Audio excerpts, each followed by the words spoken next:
പരമാനന്തമുപദേഷ്ടാരമീശ്വരം വ്യാപകം സർവലോകാനാം കരണം തം ഭജമ്യ.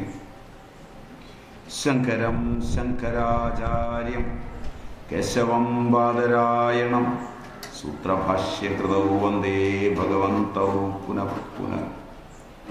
സദാശിവസമാരംഭം ശങ്കരാചാര്യമധ്യമാം അസ്മദാചാര്യപര്യന്താം വന്ദേ ഗുരുപരമ്പരാം. ബോധാനന്തം ച കല്യാണം ആനന്തമാത്മജം സച്ചിദാനന്തമാത്മജം അച്യുതാനന്തഗുരും. കഴിഞ്ഞ ശിവരാത്രിയിൽ നമ്മൾ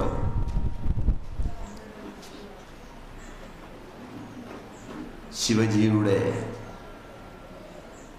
അത്യന്ത ശ്രദ്ധേയങ്ങളായ മുഖങ്ങളാണ്. അതിൽ പഞ്ചാക്ഷര മന്ത്രനിർദ്ദിഷ്ടമായ ലോകങ്ങളിലൂടെ മെല്ലെ കുറച്ചു ദൂരം സഞ്ചരിച്ചു എന്നാണ് എൻ്റെ ഓർമ്മ.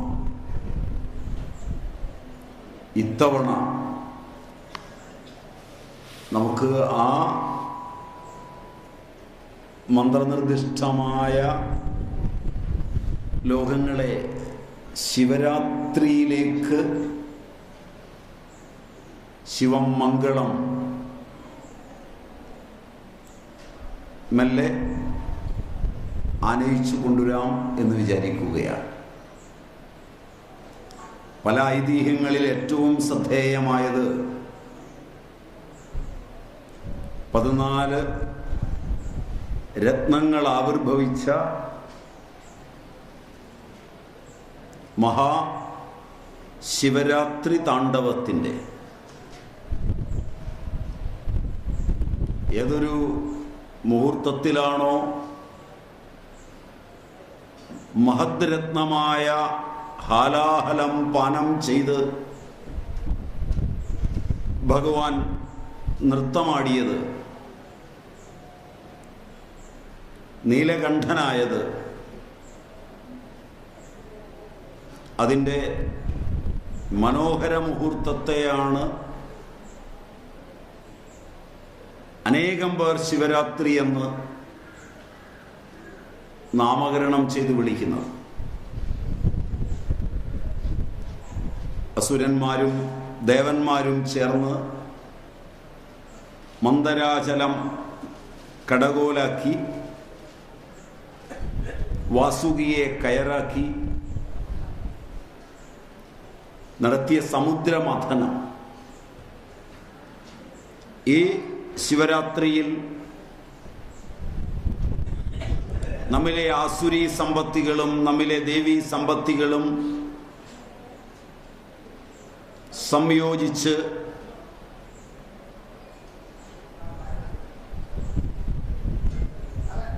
അനന്തവാസുകിമാരാകുന്ന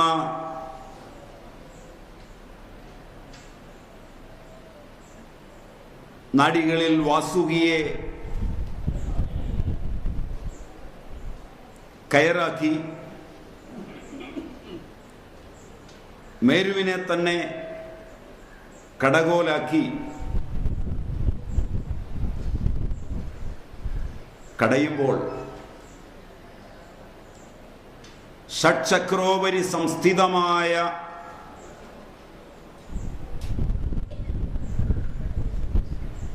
സഹസ്രദള പത്മത്തിങ്കലേക്ക്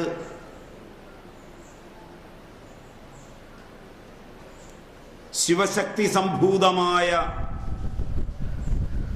സംയോജനത്തിൻ്റെ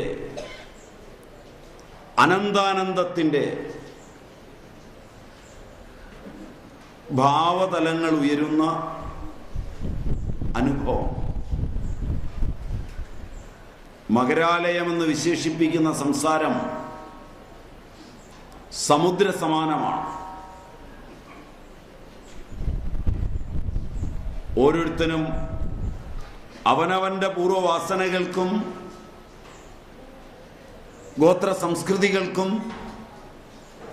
ജീവിത രീതികൾക്കും അനുസരിച്ച് സംസാരം സ്വന്തം മാത്രമാണ്. എത്രത്തോളം വേറൊരുവനുമായി ബന്ധമുണ്ടാക്കാൻ ശ്രമിക്കുന്നു, അത്രത്തോളം സ്വസംസാരത്തിൻ്റെ മന്ഥനം വിഷമമായി തീരുകയാണ് ചെയ്യുന്നത്. അതുകൊണ്ടാണ് പാശ്ചാത്യ പഠനക്രമങ്ങളിൽ നിന്ന് വ്യത്യസ്തമായി ഭാരതീയർ അന്തർമുഖത്വത്തിന് അമിത പ്രാധാന്യം നൽകിയിട്ടുള്ളത്. ഭൗതികതയുടെ പേരിൽ, ആധ്യാത്മികതയുടെ പേരിൽ, സാമൂഹികതയുടെ പേരിൽ വ്യക്തി സംഘങ്ങൾ ഉണ്ടാക്കുകയും ചേരുകയും ചെയ്യുന്ന കലികാല വൈഭവത്തിൽ ആധ്യാത്മിക അനുഭൂതി അസാധ്യമാണെന്ന് ആചാര്യവര്യന്മാർ പേർത്തും ഉത്ബോധിപ്പിച്ചിട്ടുണ്ട്. വാസനകളുടെ കലർപ്പിൽ നിന്ന് പുനർജനിക്കുള്ള ഇതിഹാസങ്ങൾ തേടുവാനല്ലാതെ വാസനാസരിത്തിൽ നിന്ന് മോചനമുണ്ടാകുവാൻ സാധ്യത തെല്ലുമില്ലെന്ന് അറിഞ്ഞിട്ടുള്ളത് കൊണ്ടാണ് പൂർവാചാര്യന്മാർ അങ്ങനെ നിഷ്കർഷിച്ചിട്ടുള്ളത്. അതുകൊണ്ട് ഈ ശിവരാത്രിയിൽ അനേക ജന്മസംസിദ്ധമായ സ്വസംസാരത്തെ മന്ഥനം ചെയ്യുന്നതിന്, സ്വഭാവതലങ്ങളിൽ ആസുരി സമ്പത്തിയെയും ദൈവീ സമ്പത്തിയെയും സംയോജിപ്പിക്കുന്നതിന് ഒരു അന്വേഷണം നടത്തുന്നത് ഉചിതമാണെന്ന് തോന്നുന്നു. വിഷയം മാറ്റണമെങ്കിൽ മാറ്റാം.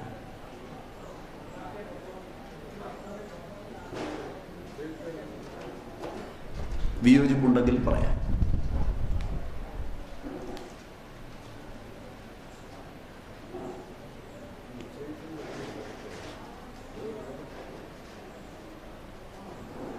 കാരണം നിങ്ങൾ പ്രതീക്ഷിക്കുന്നത് ഉണ്ടാവും, അത് കേൾക്കാനായിരിക്കും നിങ്ങളിരിക്കുന്നത്. മുമ്പ് 2-3 പ്രാവശ്യം ശിവരാത്രിക്ക് ഇവിടെ വന്നതുകൊണ്ട് ഒരു തുടർച്ചയിലാണ് പോന്നിട്ടുള്ളത്.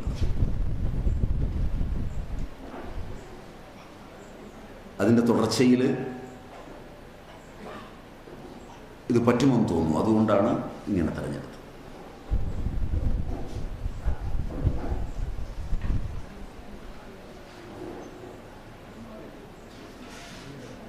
അഭിപ്രായം നിങ്ങൾക്ക് പറയാം.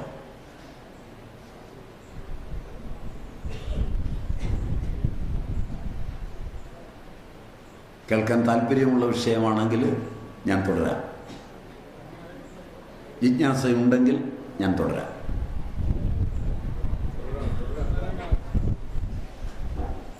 പതിനാല് രത്നങ്ങൾ മംഗളകരങ്ങളാണ്. അതുകൊണ്ട് അവയെല്ലാം ശിവമാണ്.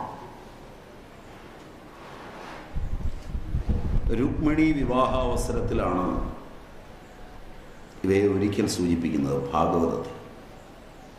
ലക്ഷ്മി കൗസ്തുഭ ഭാരിജാതക സുര ധന്വന്തരീ ചന്ദ്രമ ഗാവ കാമദുഃഖ സുരേശ്വരഗജോ രംഭാതി ദേവങ്കന അശ്വസപ്തമുഖ സുധാ ഹരിധൻ ശംഖം വിഷം ചമ്പുധേ രത്നാനീതി ചതുർദശ പ്രതിദിനം കുർവന്തു മംഗളം. ഇവയെല്ലാം സ്മരിക്കുന്നത് മംഗളകരമാണ്. ഇവയാണ് രത്നങ്ങൾ എന്ന് വിളിക്കുന്നത്. രതിപ്രിയം എന്ന അർത്ഥത്തിലാണ് ഇവിടെ രത്നം എന്ന് വിളിക്കുന്നത്.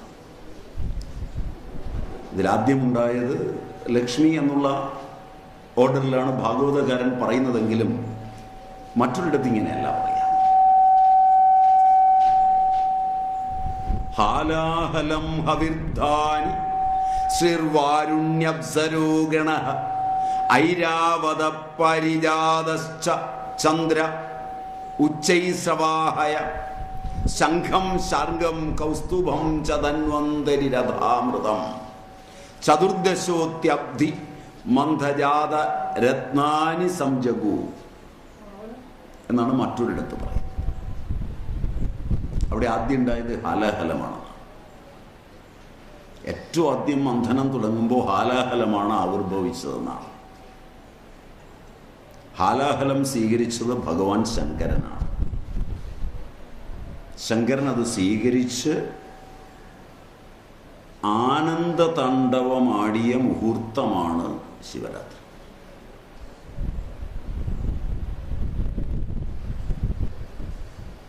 സർവലോകങ്ങളും ദഹിപ്പിക്കുന്ന വിഷത്തെയാണ് വാസുകിയിൽ നിന്ന് വമിച്ച വിഷമെന്ന് ചില ആചാര്യന്മാരും,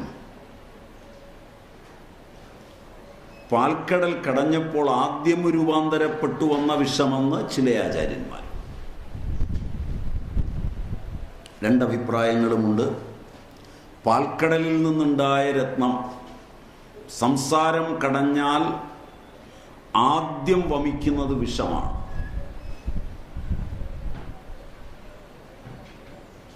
വിഷവും അമൃതവും ചേർന്നാണ് ഈ സംസാരമുണ്ടായിരിക്കുന്നത്.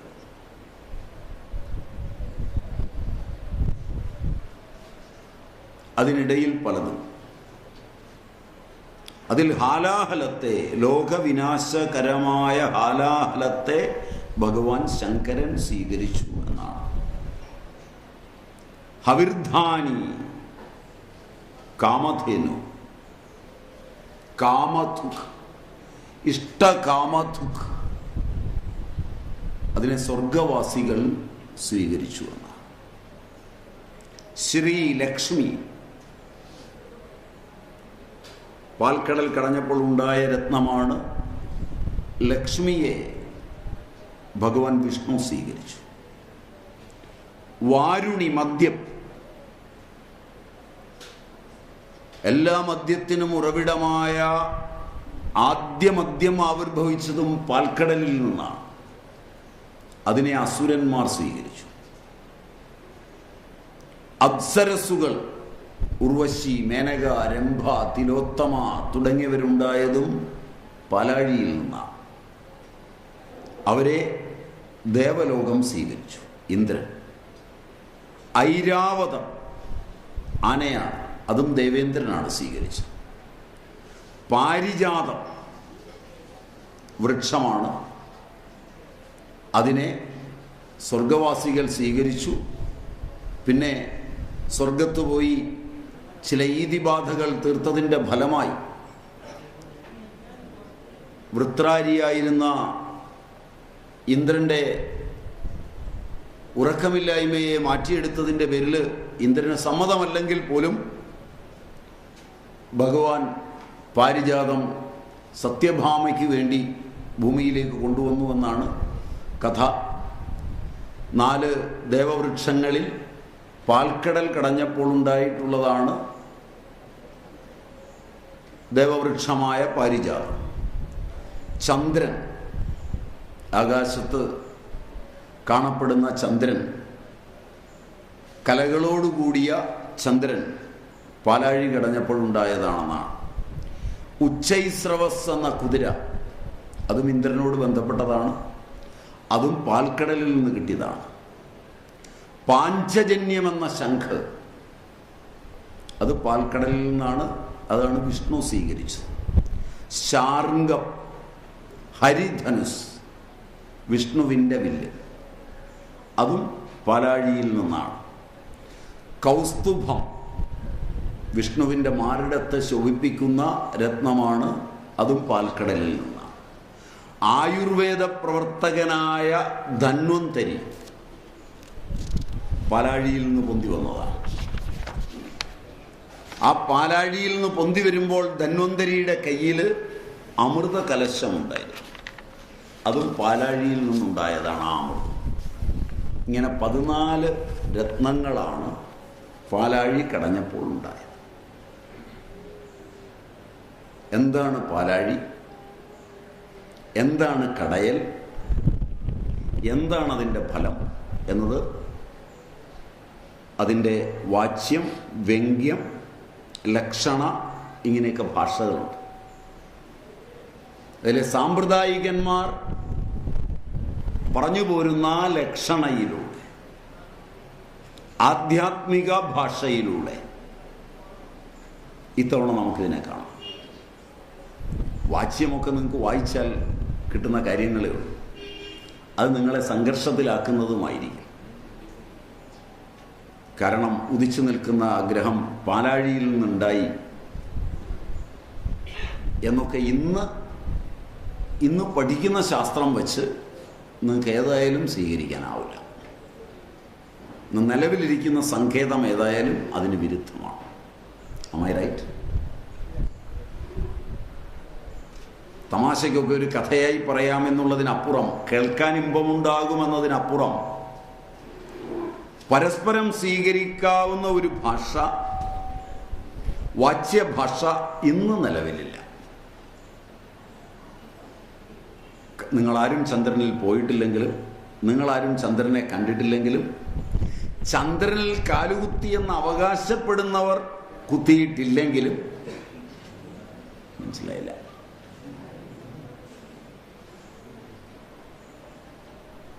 ഇത് ഞാൻ വെറുതെ പറഞ്ഞതല്ല. ചന്ദ്രനിൽ നീൽ ആംസ്ട്രോങ്ങും മറ്റും കാലുകുത്തുമ്പോൾ അവരുടെ കൊടി, രാജ്യത്തിൻ്റെ കൊടി പാറിപ്പറക്കുന്നുണ്ടായിരുന്നു. അതേസമയം കാലുകുത്തിയവർ ചന്ദ്രനിൽ വായുവില്ലെന്ന് പറയുകയും ചെയ്തിട്ടുണ്ട്. മനസ്സിലായോ എന്നറിയില്ല. അതുകൊണ്ട് ഇടത്തരം ബുദ്ധിമാന് ചന്ദ്രനിൽ കാലുകുത്തിയതാണ്, കൂടിയ ബുദ്ധിമാന് ചന്ദ്രനിൽ ആരും കാലുകുത്തിയിട്ടില്ല. കുറഞ്ഞ ബുദ്ധിമാന് കുത്തിയാലും കുത്തിയില്ലെങ്കിലും ഒന്നുമില്ല.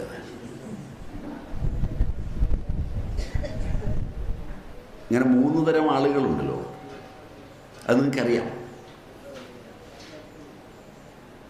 വളരെ സൂക്ഷ്മദൃക്കുകളായ ആളുകൾ നോക്കുമ്പോൾ ചന്ദ്രനിൽ വായുവില്ല ചലിക്കാൻ, അവിടെ കൊടി പറന്നിട്ടുണ്ട്. അതുകൊണ്ട് പിന്നീട് ചില കുബുദ്ധികൾ, അങ്ങനെയുള്ളവരെയാണ്, ഈ ബുദ്ധി കൂടിയവരെയാണ് കുബുദ്ധികൾ എന്ന് പറയുന്നത്. ഒരു ജനതയുടെ വിശ്വാസത്തെ ആദ്യം തകർക്കുന്നവനെ ബുദ്ധിമാൻ എന്ന് പറയും. മനസ്സിലായില്ല? ബുദ്ധിമാന്റെ ബുദ്ധിയെ തകർക്കുന്നവനെയാണ് സൂക്ഷ്മബുദ്ധികളെന്ന് വൈദികർ പറയുന്നത്. പക്ഷെ അവരെയാണ് ലോകം കുബുദ്ധികളെന്ന് പറയുന്നത്. മനസ്സിലായി? അത് കലികാല വൈഭവം കൊണ്ടാണ്. അതുകൊണ്ട് ഞാനൊരു കുബുദ്ധിയാണെന്ന് നിങ്ങൾ കരുതിയാൽ എനിക്ക് വിരോധമൊന്നുമില്ല. കാരണം അവിടെ കൊടി പാറിപ്പറന്നിട്ടുണ്ട്.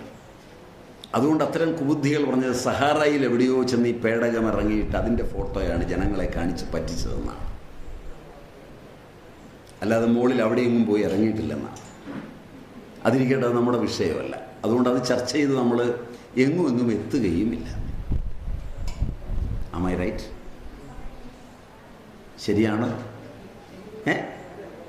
അതുകൊണ്ട് അത് നിങ്ങളുടെ ചിന്തയിൽ എന്നും ഒരു സംഘർഷമായി കിടക്കട്ടെ. അതിനപ്പുറം ഈ 14 രത്നങ്ങൾ മാനവ ജീവിതത്തിൽ സംസാരമാകുന്ന സാഗരത്തെ മന്ഥനം ചെയ്യുന്നതിന് ചില ജിജ്ഞാസുക്കൾ ഇറങ്ങിത്തിരിക്കും. അതിറങ്ങിത്തിരിക്കുമ്പോൾ ബഹിരംഗ സാധനയും അന്തരംഗ സാധനയും എന്ന 2 സാധനകളാണ് ഇതിന് വഴി. അല്ലാതെ കൂട്ടുകൂടലോ ബഹളം വയ്ക്കലോ ഒന്നും ഇതിൻ്റെ വഴിയല്ല. അതൊക്കെ വേറെ പലതിനും കൊള്ളാം, പലതിനെയും മറയ്ക്കാനും കൊള്ളാം, പ്രയോജനത്തിന് കൊള്ളില്ല. ഭൗതിക ജീവിതം കൂട്ടായി മാത്രമേ കൊണ്ടുപോകാനാവൂ. ഭൗതിക ജീവിതത്തിനുള്ള അഭിവാഞ്ഛയും വാസനയും കൊണ്ടാണ് വ്യക്തി ജനിക്കുന്നത്. അവിടെ കൂട്ടിച്ചേരുക, സ്വാഭാവികമായ ചേരലുകൾ, അസ്വാഭാവികങ്ങളായ ചേരലുകൾ എന്ന് 2 ഉണ്ട്. സ്വാഭാവികമാണ് കുടുംബം. കുടുംബത്തിന് വെളിയിൽ വരുന്ന എല്ലാ ബന്ധങ്ങളും അസ്വാഭാവികങ്ങളാണ്. ആധ്യാത്മിക ഉത്കർഷം ആഗ്രഹിക്കുന്നുവെങ്കിൽ, ബന്ധവും ആഗ്രഹിക്കുന്നുവെങ്കിൽ നല്ലത് കുടുംബ ബന്ധമാണ്.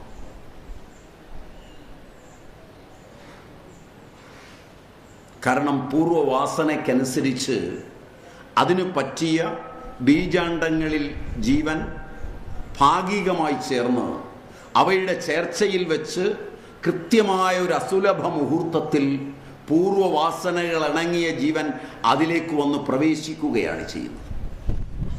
ഇത്രയും ഭംഗിയായി ബന്ധങ്ങൾ തീർക്കാൻ വേറെ വഴിയില്ല. അത് കഴിഞ്ഞ് ജനിച്ച് അതിൻ്റെ പൂർവ്വരൂപങ്ങളെ ഉൾക്കൊള്ളുന്നതിന് പകരം മാതാവിനെയും പിതാവിനെയും ലൗകിക ബന്ധങ്ങളെയും ഒരാൾ ഉപേക്ഷിച്ചിട്ട് വീണ്ടും ബന്ധങ്ങൾക്കായി പോകുന്നു എങ്കിൽ അവൻ മൂഢനാണ്, മൂർഖനാണ്. അവിടെ ലഭിക്കാത്ത ഒരാനന്ദവും ബന്ധമുണ്ടാക്കുന്ന പുറം ലോകങ്ങളിൽ അവന് ലഭിക്കില്ല. അവിടെ തീരാത്ത ഒരു കർമ്മവും അവനെ സംബന്ധിച്ച് പുറത്തു തീരുകയുമില്ല.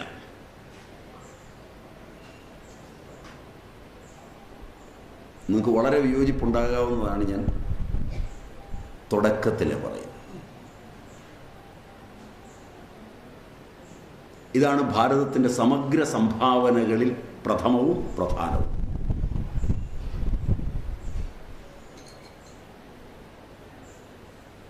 ഇനിയുള്ളത് ആധ്യാത്മിക ലോകമാണ്. ആ ലോകത്തേക്ക് പ്രവേശിക്കുന്നതിന് അനിവാര്യമായുള്ളത് ജിജ്ഞാസയാണ്. ജിജ്ഞാസ ആവിർഭവിക്കുമ്പോഴാണ് തൻ്റെ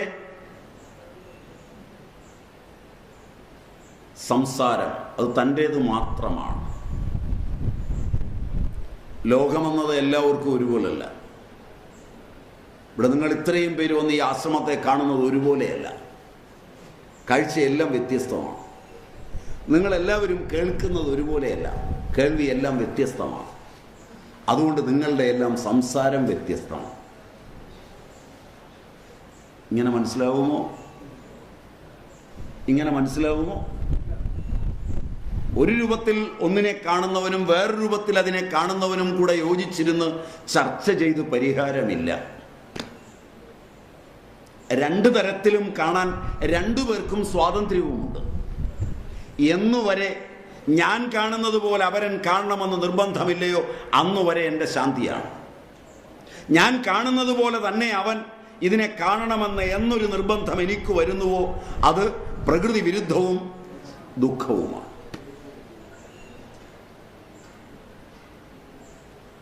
പഠിക്കും തോറും ഞാൻ കാണുന്നത് പോലെ കാണണം ലോകമെന്നുള്ളതാണ് പഠിപ്പിക്കലുകളുടെ പൊരുളായി വരുന്നത്.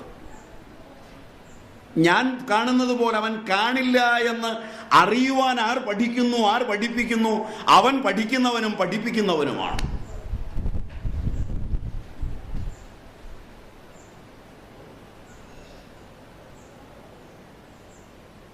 ഇങ്ങനെയൊക്കെ ചിന്തിക്കാനാവുമോ എന്നറിയില്ല.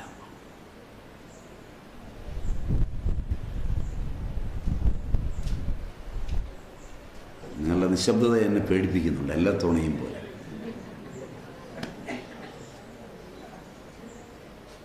എപ്പോഴും എനിക്ക് പേടിയുള്ളൊരു സാധനം അതാണ്. അതുകൊണ്ട് അത് നമുക്ക് യജ്ഞം, ഹാലാഹലം നമുക്ക് അവസാനത്തേക്ക് വയ്ക്കാം. നേരം കിട്ടിയാൽ വർണ്ണിക്കാം. ഇല്ലെങ്കിൽ വീണ്ടും ശിവരാത്രി ഒരു വന്ന് എന്നെക്കാൾ മിടുക്കന്മാരായ ആരെങ്കിലും വന്ന് നിങ്ങൾക്ക് പറഞ്ഞു തരുമെന്ന് എനിക്ക് സമാധാനിക്കാം. തുടക്കം മുതൽ പോവാം. അതുകൊണ്ട് ഭാഗവത സന്ദേശത്തിൽ കണ്ട പോലെ ഹാലാഹലത്തെ നമുക്ക് അവസാനം എടുക്കാം. കാമധേനുവാണ് ആദ്യം ഉണ്ടായത്. കാമധേനു എന്ന് പറയുന്നത് യജ്ഞമാണ്. ഭഗവത്ഗീത 3-ാം അധ്യായം. സഹയജ്ഞ പ്രജാസൃഷ്ടുവ പുരോവാച പ്രജാപതി അനേന പ്രസവിഷ്യധ്വമേഷവോസ്തിഷ്ഠ കാമധുക്. അവിടെ യജ്ഞമാണ് കാമധേനു.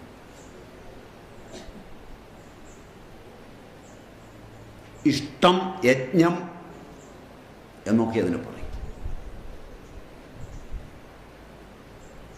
അനന്ത മഹാപുരുഷ യജ്ഞം, അനന്ത ചതുർദശി വ്രതം, ഇതൊക്കെ പണ്ടുള്ളവർ അനുഷ്ഠിച്ചിരുന്നു. എല്ലാ ഇഷ്ടവും നടക്കുന്നത് യജ്ഞത്തിൽ നിന്നാണ്. അതുകൊണ്ട് കാമ്യകർമ്മങ്ങൾ അത്രയും യജ്ഞരൂപമാണ്. അടുക്കോടെ പഠിക്കണം. കാമ്യകർമ്മങ്ങൾ ശമിച്ചിട്ടില്ലെങ്കിൽ നിഷ്കാമകർമ്മത്തിനൊരുങ്ങി ഇറങ്ങുന്നവൻ വഴിക്ക് വച്ച് കാമ്യമായതിനെ കണ്ടുമുട്ടുകയും പതിക്കുകയും ചെയ്യും.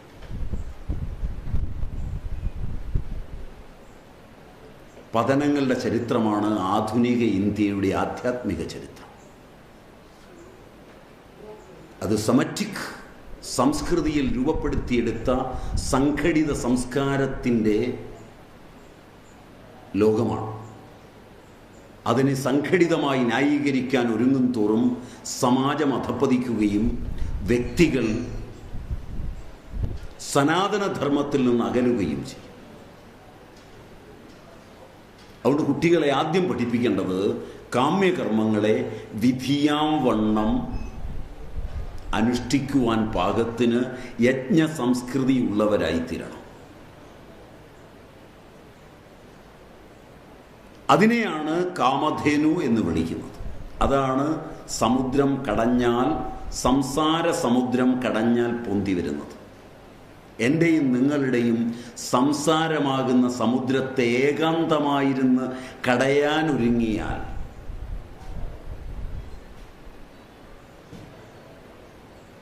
അതിനുള്ള തിരിക്കണം. സ്വസ്ഥമായി ആസനജയം വരണം. അങ്ങനെ ഇരുന്ന് പ്രാണായാമാദി പ്രക്രിയകളിലൂടെ നാഡികളെ ശുദ്ധീകരിച്ച്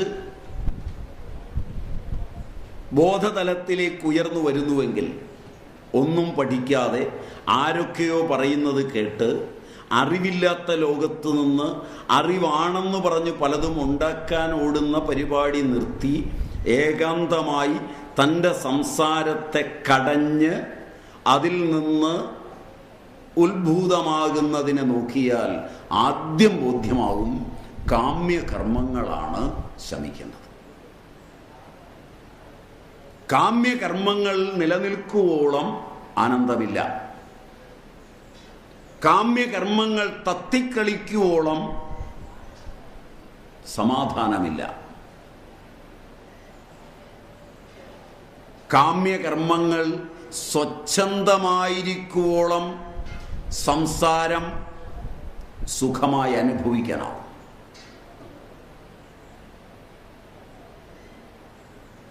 അതുകൊണ്ട് ഇതിൻ്റെ ഒന്നാമത്തെ രത്നം രതി നിർവിശേഷമായത് കാമധേനുവാണ്. 2 ശ്രീ. ശ്രീഞ്ഞ് സേവായ, സേവ സമർപ്പണം, ശരണാഗതി. അതിന് മറ്റൊരു പേര് പറയാം, ഉപാസന, ആസീന. ബോധത്തിന് ഏറ്റവും അടുത്തിരിക്കുക, മനോമാലിന്യത്തെ കളയുന്നതിന് ഒരുങ്ങുക. കാമ്യമായ കർമ്മങ്ങളിൽ എത്രയാണോ മനസ്സ് പുറത്തേക്ക് പോയത്,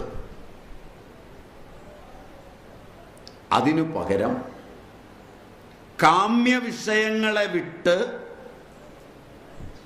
ആഗ്രഹമില്ലാതെ അതേ കാര്യങ്ങൾ ചെയ്യാൻ പറ്റുമോ എന്ന് നോക്കുക.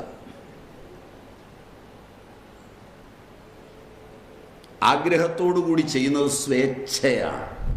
പ്രാരബ്ധത്തിലെ ആദ്യ ഭാഗമാണ് സംസാരത്തെ സൃഷ്ടിക്കുന്ന സ്വേച്ഛ.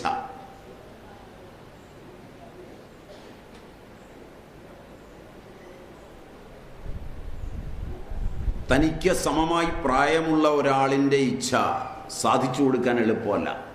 കാരണം അവിടെ അഹങ്കാരം കയറി വരും.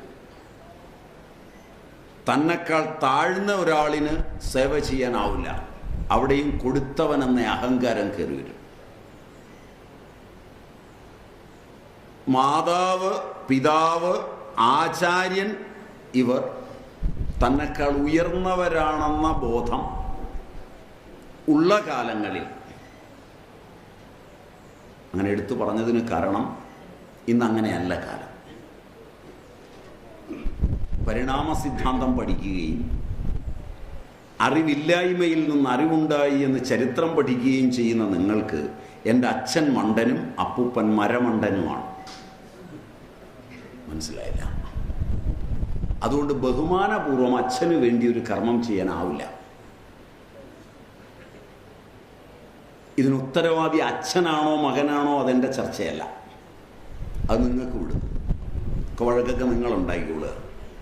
എന്തായാലും പറ്റില്ല എന്ന് മാത്രമാണ് ഞാൻ. എൻ്റെ അച്ഛന് അനുഭവമുണ്ട്, എന്നെക്കാൾ അറിവുണ്ട്, അറിവിൽ നിന്ന് അറിവില്ലായ്മയാണ് ഈ പ്രപഞ്ചം എന്നറിയുമ്പോൾ ഒരുവൻ അച്ഛന് വേണ്ടി ചെയ്യുന്ന സേവ പരേച്ഛയാണ്. അത് നിഷ്കാമമാണ്. അല്ലാതെ ലോകത്ത് ആശുപത്രി നടത്തിയാൽ, സ്കൂള് നടത്തിയാൽ, മരുന്ന് കുറിച്ചു കൊടുത്താൽ ഞാനൊക്കെ അത് ചെയ്യുന്നയാളാണ്, ഞങ്ങളാരും ചെയ്യുന്നത് നിഷ്കാമമല്ല. മനസ്സിലായില്ല? അങ്ങനെയുള്ള തെറ്റിദ്ധാരണയൊന്നും വയ്ക്കണ്ട. ഇത് കാമ്യം പോലുമല്ല, അതിനേക്കാൾ അധപ്പതിച്ചതാണ്. നിഷ്കാമമെന്ന് പറഞ്ഞാൽ ഈ ലോകത്തിന് ചെയ്യുന്ന സേവനമൊന്നുമല്ല. ബഹുമാന പുരസ്സരം പരന്റെ ഇച്ഛയെ മാനിച്ച് ചെയ്യുന്നത് മാത്രമാണ്. എൻ്റെ പിതാവിൻ്റെ ഇച്ഛയെ ഞാൻ മാനിക്കുമ്പോൾ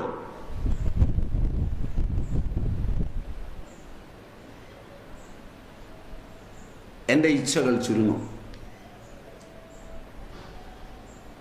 സദാചാര ബോധം എനിക്കുണ്ടാവും, ബ്രഹ്മചര്യാദി ഗുണങ്ങളുണ്ടാവും. ഞാൻ കണ്ടൊരു പെൺകുട്ടി, അതിനോടൊപ്പം പോകണം.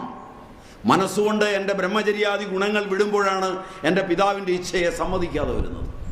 Am I right? അത് വിജയമാണെന്നാണ്, അത് തനിക്ക് താൻ പോരുമയാണെന്നാണ്, അത് നേട്ടമാണെന്നാണ്, അതിലൂടെ ലോകങ്ങൾ വെട്ടിപ്പിടിക്കാമെന്നാണ്, അതിലൂടെ ശാന്തി നേടാമെന്നാണ് നിങ്ങളുടെ ചെറുപ്പക്കാർ പഠിക്കുന്നത്. അത് ഭാരതീയമല്ല, സനാതനമല്ല.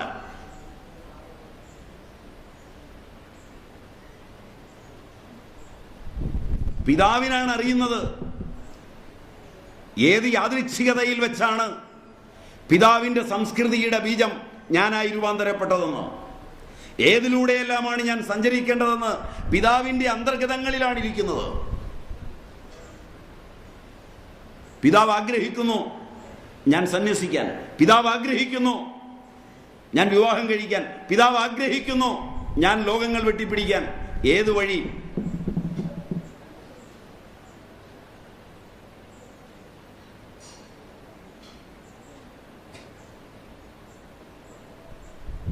നിങ്ങൾ ഇതുവരെ പോയ വഴിയിലായിരിക്കില്ല ഞാൻ പോകുന്നത്. അതുകൊണ്ടുള്ള ദേഷ്യവും രോഷവും ഒക്കെ എന്നോട് നിങ്ങൾക്കുണ്ടാവും. എനിക്കിത് വളരെ ഇഷ്ടമാണ്, അതുകൊണ്ടാണ് ഞാൻ പറയുന്നത്.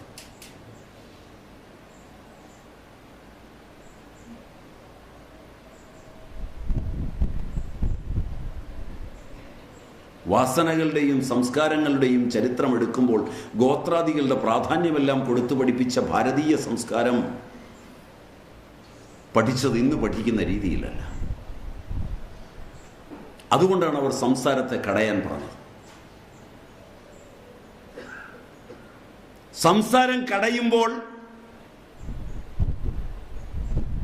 ആദ്യമുണ്ടാകുന്നത് ഇഷ്ടവരണമുള്ള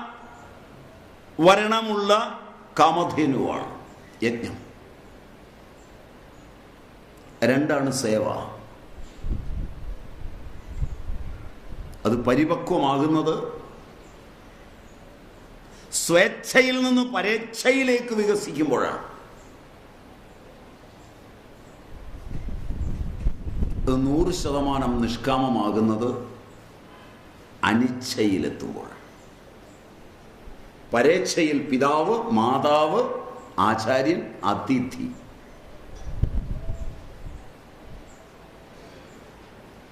എൻ്റെ ഇച്ഛയിൽ ആ വന്നിരിക്കുന്നയാൾ നിൽക്കാനല്ല, അയാൾ അതിഥിയാണ്.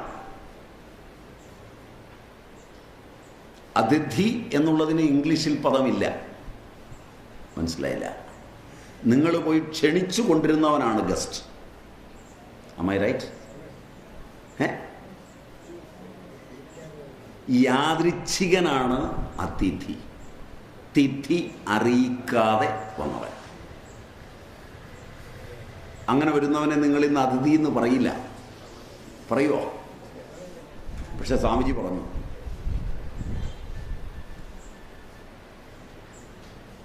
എന്നെയോ നിങ്ങളിൽ ഒരാളെയോ അതിഥി എന്ന് പറഞ്ഞില്ല. യാദൃച്ഛികമായൊരു സ്വാമിജി ഈ നാട്ടിലെത്തിയിരിക്കുന്നു. മനസ്സിലായില്ല? അദ്ദേഹം ഈശ്വര സ്വരൂപമാണ്. അത് സംസ്കാരം ഉള്ളതുകൊണ്ട് പറഞ്ഞതാ, നല്ല ആശ്രമത്തിൽ വളർന്നതുകൊണ്ട് പറഞ്ഞതാ. നിങ്ങളുടെ വീടുകളിലോ ഇപ്പോൾ ഉള്ള ആശ്രമങ്ങളിലോ വളർന്നാൽ പറയുമെന്ന് എനിക്ക് തോന്നുന്നില്ല. നിങ്ങളെന്നോട് ക്ഷമിക്കണം, ഞാൻ പറഞ്ഞത് നിങ്ങൾക്ക് ഇഷ്ടപ്പെട്ടില്ലെങ്കിൽ.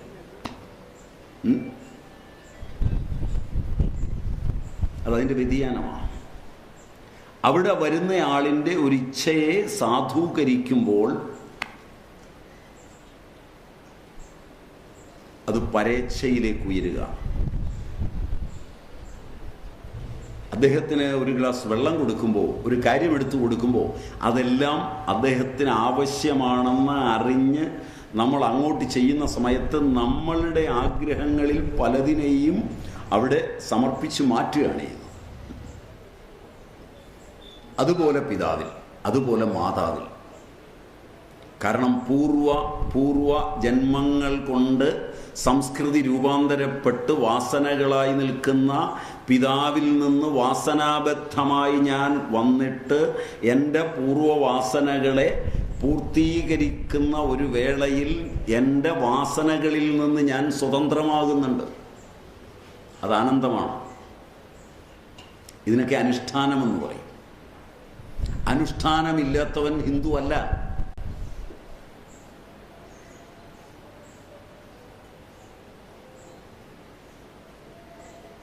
പ്രസംഗം എത്ര വേണമെങ്കിലാവാം. ആനന്ദത്തിന് അനുഷ്ഠാനമാണ് അനിവാര്യമായുള്ളത്. ആ ഉപാസന മനോമാലിന്യത്തെ കളയുന്നതിന് നിഷ്കാമ കർമ്മം, അതാണ് ശ്രീ. ശ്രീഞ്ഞ് സേവായാം ലക്ഷ്മി. ലക്ഷ്മിയെ വരിച്ചു എന്ന് പറഞ്ഞാൽ അവൻ വിശ്വനായി മാറി, വിഷ്ണുവായി മാറി. വ്യാപനോതി ഇതി വിഷ്ണു. സ്വന്തം ആഗ്രഹതലങ്ങളിൽ നിന്ന് പരേച്ഛയിലേക്ക്, പരോത്കർഷത്തിലേക്ക് വികസിച്ചു എന്നർത്ഥം. വിക്ഷേപ ആവരണ നിവൃത്തിക്ക് പറ്റും വിധം ഉപാസന പൂർണ്ണമായി എന്നർത്ഥം. ഉപാസന കൊണ്ട് ആവരണത്തെ കളയും. ഇതിനു മുമ്പുള്ള ക്ലാസ്സിൽ അത് നിങ്ങൾക്ക് നന്നായി പറഞ്ഞു തന്നു എന്നാണ് എനിക്ക് തോന്നുന്നത്. അതുകൊണ്ട് എനിക്കിനി ആ വഴി കൂടെ അധികം സഞ്ചരിക്കേണ്ടെന്ന് തോന്നുന്നു. അല്ലേ? ആത്മബോധ കൗമുദി അതിൽ നന്നായി പറഞ്ഞു തന്നു എന്നാണ് എൻ്റെ ഒരു ഓർമ്മ. മഹാനുഭാവനായ ആചാര്യൻ നിങ്ങൾക്കത് നല്ലപോലെ പറഞ്ഞു തന്നു എന്നാണ് എൻ്റെ ഒരു ധാരണ. ട്രൂ. അപ്പം അവിടെ ആവരണവും വിക്ഷേപവും എന്ന രണ്ട് ശക്തികളുണ്ട്. അതിൽ ആവരണത്തെ കളയുന്നത് നിഷ്കാമകർമ്മമാണ്.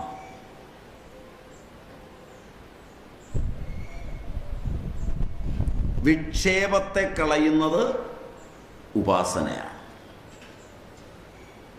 അപ്പം ഇത് രണ്ടും അനിവാര്യമാണ്. അതിൻ്റെ ഉദാഹരണമാണ് ദക്ഷ പ്രജാപതി. ശിവനെ വിളിച്ചില്ല യജ്ഞത്തിന്. ശിവന്റെ സാമീപ്യമില്ലാത്ത ഒരു യജ്ഞത്തിന് ഒരുങ്ങിയത്.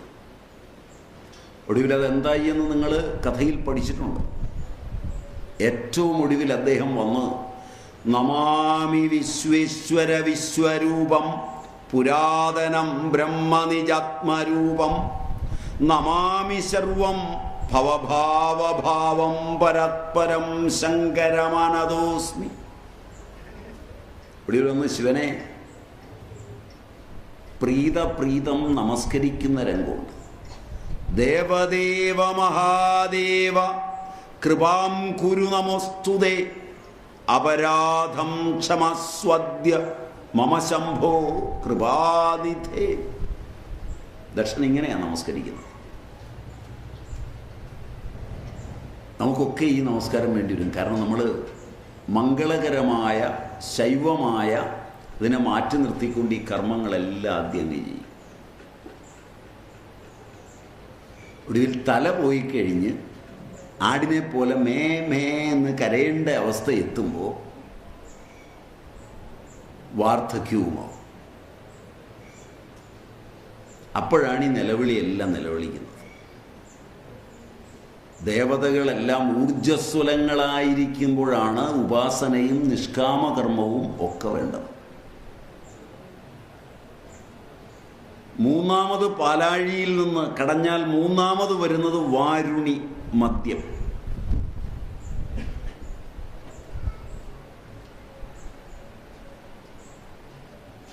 ആനന്ദമല്ലെങ്കിൽ സുഖം ആസുരി സമ്പത്തിക്ക് സമാധാനിക്കുവാനുള്ളതാണ്. എവിടെയെങ്കിലും ഒരു സുഖത്തിൻ്റെ ലാഞ്ചന കണ്ടാൽ നമ്മളിലെ രാജസീയമായിരിക്കുന്ന ശക്തികളെല്ലാം സടകുടഞ്ഞെഴുന്നേക്കും. എഴുന്നേക്കാൻ വയ്യാത്തവൻ ഒരു സുഖോൽപ്പന്നം കണ്ടാൽ ചാടി എഴുന്നേക്കും. അമേരിക്കയുടെ മുൻ പ്രസിഡന്റ് റെയ്ഗനോ മറ്റോ ആണ് അദ്ദേഹത്തിൻ്റെ പേര്, അല്ലേ? അദ്ദേഹം അവസാനം ബോധമൊക്കെ നഷ്ടപ്പെട്ട് ഡിമെൻഷ്യയൊക്കെ വന്ന് വർത്തമാനമൊന്നും പറയാനാകാതെ ഒരു പരുവത്തിലെത്തിയിരിക്കുകയാണ്. പക്ഷെ ഒരു തെരുവിലൂടെ അദ്ദേഹവും ഭാര്യയും നടന്നു പോകുമ്പോൾ സുന്ദരിയായൊരു പെൺകുട്ടിയുടെ ചിത്രം കണ്ടതും അദ്ദേഹത്തിൻ്റെ കണ്ണുകൾ വികസിക്കാൻ തുടങ്ങി. മനഃശാസ്ത്രകാരന്മാർ ഇതേക്കുറിച്ച് പഠിച്ച് പലതും എഴുതിയിട്ടുണ്ട്. ഇപ്പോൾ ലോകത്ത് ഏതെങ്കിലും ഒന്ന് സുഖോൽപ്പന്നമാണോ അത് കാണുമ്പോൾ ഉയരുന്നത് മനസ്സാണ്. വാരുണി മദ്യമാണ്. ആധ്യാത്മിക പക്ഷത്തിൽ ഇതിൻ്റെ അർത്ഥം ആനന്ദമെന്നാണ്. ആനന്ദോദ്ധ്യേവ ഖൽവിമാനി ഭൂതാനി ജായന്തേ ആനന്ദേന ജാതാനി ജീവന്തി ആനന്ദം പ്രയന്തി അഭിസംവിശന്തി എന്ന് തൈത്തിരീയം. സൈഷ വാരുണി ഭാർഗവീ വിദ്യ എന്ന് പ്രയോഗമുണ്ട്. വാരുണി വിദ്യ, ഭാർഗവീ വിദ്യ, ഈ വിദ്യയെയാണ് ഇവിടെ വാരുണി എന്ന് പറഞ്ഞിരിക്കുന്നത്, മദ്യം എന്ന് പറഞ്ഞിരിക്കുന്നത്.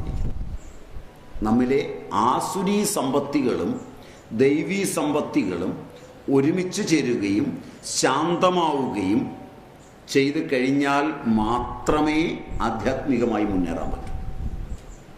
രണ്ടും കാത്തിരിക്കുന്നതാണ്. നമ്മൾ ഏത് ഉപാസന ചെയ്യുമ്പോഴും ശ്രദ്ധിക്കേണ്ടത് ആസുരീ സമ്പത്തിയെ കൂടി കൂട്ടി സമാശ്വസിപ്പിച്ച് മുന്നേറാൻ പഠിക്കണം. ഇല്ലെങ്കിൽ നിങ്ങൾ ഒരുക്കിയ എല്ലാ കളങ്ങളും തേച്ചു മാച്ച് കളഞ്ഞ് ദുർദേവതാരൂപം കൈക്കൊള്ളുന്ന ആസുരീ ശക്തികൾ തകർത്താടും. അതുകൊണ്ടാണ് ഇത് ഗുരു വേണമെന്നും പാരമ്പര്യ സംവിത്തായിരിക്കണമെന്നും പാരമ്പര്യ വഴിക്ക് പോകണമെന്നും ഒക്കെ പറയുന്നത്.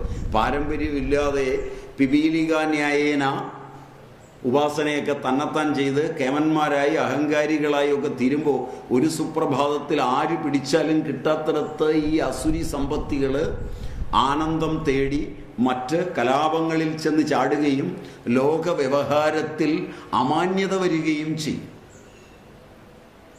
അങ്ങനെ സംഭവിച്ചു കഴിയുമ്പോൾ ലോകമെല്ലാം എതിർക്കും. ആരെല്ലാമാണോ നേരത്തെ അനുകൂലിച്ചത്, പ്രശംസിച്ചത്, കൂടെ നടന്നത്, അവർക്കൊന്നും തള്ളിപ്പറയാൻ അധിക നേരം വേണ്ടി വരില്ല.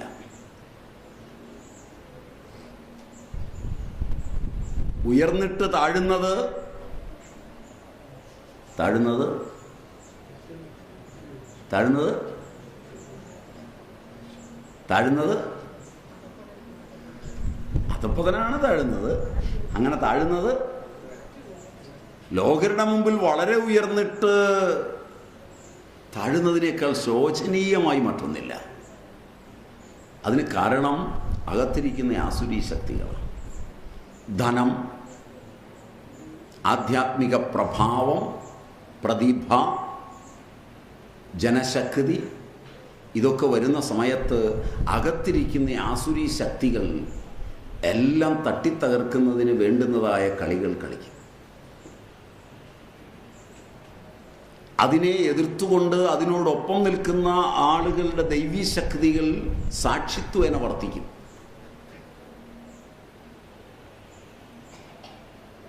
ഒരു കുടുംബത്തിൽ മക്കളിൽ കുറേ പേരെയും കൂട്ടുപിടിച്ച് അച്ഛനും അമ്മയും ഒക്കെ കൂടി കുറേ കാര്യങ്ങൾ ചെയ്യാനായിട്ട് ഇറങ്ങിത്തിരിക്കുന്ന വേളയിൽ ആധ്യാത്മികമായ ഒരു ശക്തിവിശേഷം ഉയർന്നു തുടങ്ങിയാൽ വിജയങ്ങൾ അങ്ങ് വരാൻ തുടങ്ങും.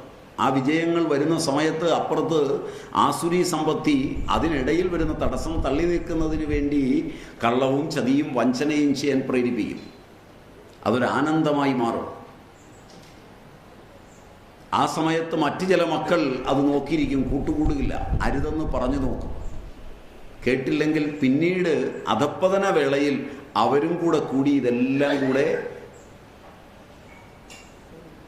എടുത്ത് വിശദീകരിക്കും. ഇവിടെ വലിയ പ്രശ്നമാണ്. അതുകൊണ്ടാണ് സനാതനധർമ്മം സാമ്പ്രദായികമായി പോകണമെന്ന് നിർബന്ധിക്കുന്നത്, കൃത്യമായ അടുക്കിൽ പോകണമെന്ന് നിർബന്ധിക്കുന്നത്. ഈ വാരുണി ഏത് സംസാരം കടയുമ്പോഴും അതിൽ നിന്ന് മദ്യമുണ്ടാവും. വിദ്യ എപ്പോൾ അസുരങ്കലെത്തുന്നു, വാരുണീ വിദ്യ എന്നാണ് അതിന് പറയുക. വാരുണി ഭാർഗവീ വിദ്യ, ഭാർഗവനിൽ നിന്നുണ്ടായത്. വാരുണിയിൽ വിദ്യയിൽ ആദ്യം പരോക്ഷജ്ഞാനമാണ് ഉണ്ടാകുന്നത്, അപരോക്ഷമല്ല. അതുകൊണ്ട് ഈ വിദ്യ പഠിക്കുമ്പോൾ അനുബന്ധ ചതുഷ്ടയം അറിഞ്ഞു പഠിക്കണം. അതുകൊണ്ടാണ് പറഞ്ഞത് ആദ്യം ഇഷ്ടഭോഗങ്ങൾ അവ അനുഭവിക്കുന്നതിന് തടസ്സമൊന്നുമില്ല. ആരോ പറഞ്ഞു കേട്ടു എല്ലാം കൂടിയത് അനുഭവിക്കണം ആദ്യം തിരഞ്ഞെടുക്കണ്ട. എനിക്കിതാണ് വിധി, ഈ ജന്മം ഇങ്ങനെയാണ്, ഇത് തീർക്കട്ടെ, ഇത് തീർത്തിട്ട് ഞാനങ്ങ് വരാം, തിരക്കൊന്നും കൂട്ടണ്ട. ആരെങ്കിലും ഒരാൾ സത്സംഗത്തിന് വരുന്നില്ല, ആള് കുറഞ്ഞു പോയി, ഹിന്ദുക്കൾ എന്ത് ചെയ്യും? അതിനു വേണ്ടി ഒന്നും എല്ലാവരെയും വിളിച്ചുകൊണ്ടൊന്നും വരണ്ട, എനിക്കിപ്പം നേരമില്ല, വീട്ടിൽ പണിയുണ്ട്, ആ നീ വീട്ടിലെ പണിയൊക്കെ ചെയ്യും, തീർന്നു കഴിഞ്ഞ് വന്നോളും പതുക്കെ. അന്നേരം വന്നാൽ ഇവിടെ ഇരിക്കും. അല്ലെങ്കിൽ നിങ്ങൾ കൂട്ടിക്കൊണ്ട് വന്നു കഴിഞ്ഞാൽ ഇതുവരെ ആശ്രമത്തിൽ കയറ്റാത്ത മീനൊക്കെ പൊരിച്ചു കൊടുക്കേണ്ടി വരും. മനസ്സിലായില്ല? പ്രസാദം മാറ്റേണ്ടി വരും. കാരണം സ്വാമിജി ഇപ്പോൾ ആളെ കൂട്ടാൻ വേണ്ടി തുടങ്ങി കഴിഞ്ഞാൽ അയൽവക്കംകാരെയൊക്കെ വിളിച്ചുകൊണ്ട് പോകാമെന്ന് പറഞ്ഞു കഴിഞ്ഞാൽ അവർക്ക് ഇഷ്ടമുള്ള ആഹാരമൊക്കെ മാറി മാറി കൊടുക്കണം. റൈറ്റ്? അപ്പം നിങ്ങളുടെ കൂട്ടത്തിൽ 4 സായിപ്പിനെയും മദാമയും കൊണ്ടുവന്ന് കഴിഞ്ഞാൽ ഒരു കുപ്പിയും കൊടുക്കേണ്ടി വരും. മനസ്സിലായില്ല? ഈ കുപ്പി അടിച്ചു കഴിയുമ്പോൾ അവനും കൂടെ ബോധമില്ലാതായി കഴിഞ്ഞാൽ വേദം പഠിക്കാൻ പറ്റും. നിങ്ങൾക്ക് പറഞ്ഞാൽ മനസ്സിലായില്ല. അതുകൊണ്ട് ഇതൊന്നും ആരെയും വിളിച്ചുകൊണ്ടൊന്നും കേൾപ്പിക്കണ്ടല്ലോ, നിങ്ങൾ എണ്ണം കുറയണം. ഞാൻ നോക്കുന്നത് കഴിഞ്ഞ കൊല്ലത്തേക്കാൾ എണ്ണം കുറഞ്ഞു വന്നു. ഇടയ്ക്ക് വെച്ച് പൊഴിയണം. ഇത് ഉള്ളവരെല്ലാം പഠിച്ചു കഴിഞ്ഞാൽ ഇതിൻ്റെ മാഹാത്മ്യം പോകും. ഞാനങ്ങനെയാണ് വിചാരിക്കുന്നത്. ഇത് ചന്തയിലൊന്നും വിൽക്കാവുന്ന സാധനമല്ല. ഇതിന് മാർക്കറ്റ് വളരെ കൂടിയവരുടെ ഇടയിൽ മാത്രമേ ഉണ്ടാവുള്ളൂ. നല്ല സാധനങ്ങൾ വല്ലതും നാട്ടുകാർക്ക് അനുഭവിക്കാൻ പറ്റുമോ? 1-ാം നമ്പർ തേയില നിങ്ങൾ ആരെങ്കിലും ഇന്ന് ഒരു ചായ അതുകൊണ്ട് കുടിച്ചിട്ടുണ്ടോ? കുടിക്കാൻ പറ്റില്ല, അതിന് വില കൂടുതലാണ്. പറഞ്ഞ മനസ്സിലായില്ല? ഇവിടെ ഉള്ള ഹോട്ടലിലെ പിട്ട് മുഴുവൻ കൊണ്ടുപോയി അതിന് കളറും കയറ്റി കൊണ്ടുവന്ന് കഴിഞ്ഞാൽ നിങ്ങളെല്ലാം വാങ്ങിക്കും. ചായയാണെന്ന് പറഞ്ഞ് കുടിക്കും. ചായ കുടിച്ചിട്ടുണ്ടോ? പിടിയിട്ടില്ല. നല്ല കശുവണ്ടി, 1-ാം നമ്പർ കശുവണ്ടി, അതിൻ്റെ ആ പുറകിൽ അതിൻ്റെ ആ വാല് വരെ ഇരിക്കുന്ന കശുവണ്ടി, അതിന് വില കൊടുക്കണം. മനസ്സിലായില്ലേ? 100 ഉലുവ എടുത്തുകൊണ്ട് പോയി കശുവണ്ടി താന്ന് പറഞ്ഞു കഴിഞ്ഞാൽ പായസത്തിലിടാനാന്ന് പറഞ്ഞാൽ അതിനകത്ത് പുഴുവൊക്കെ ഉണ്ടാവും. മനസ്സിലായില്ല? അവിടുന്ന് നിങ്ങളെല്ലാവരും പഠിക്കരുത്. ഇത് കുറച്ചു പേർക്കുള്ളതാണ്. A dominant minority.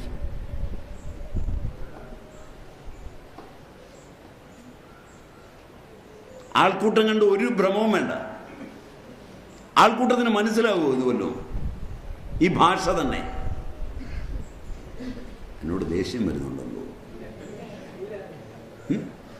സനാതനധർമ്മം നിലനിൽക്കണമെങ്കിൽ പഠിക്കാൻ കൊള്ളുന്നവനെ മാത്രം പഠിപ്പിക്കണം.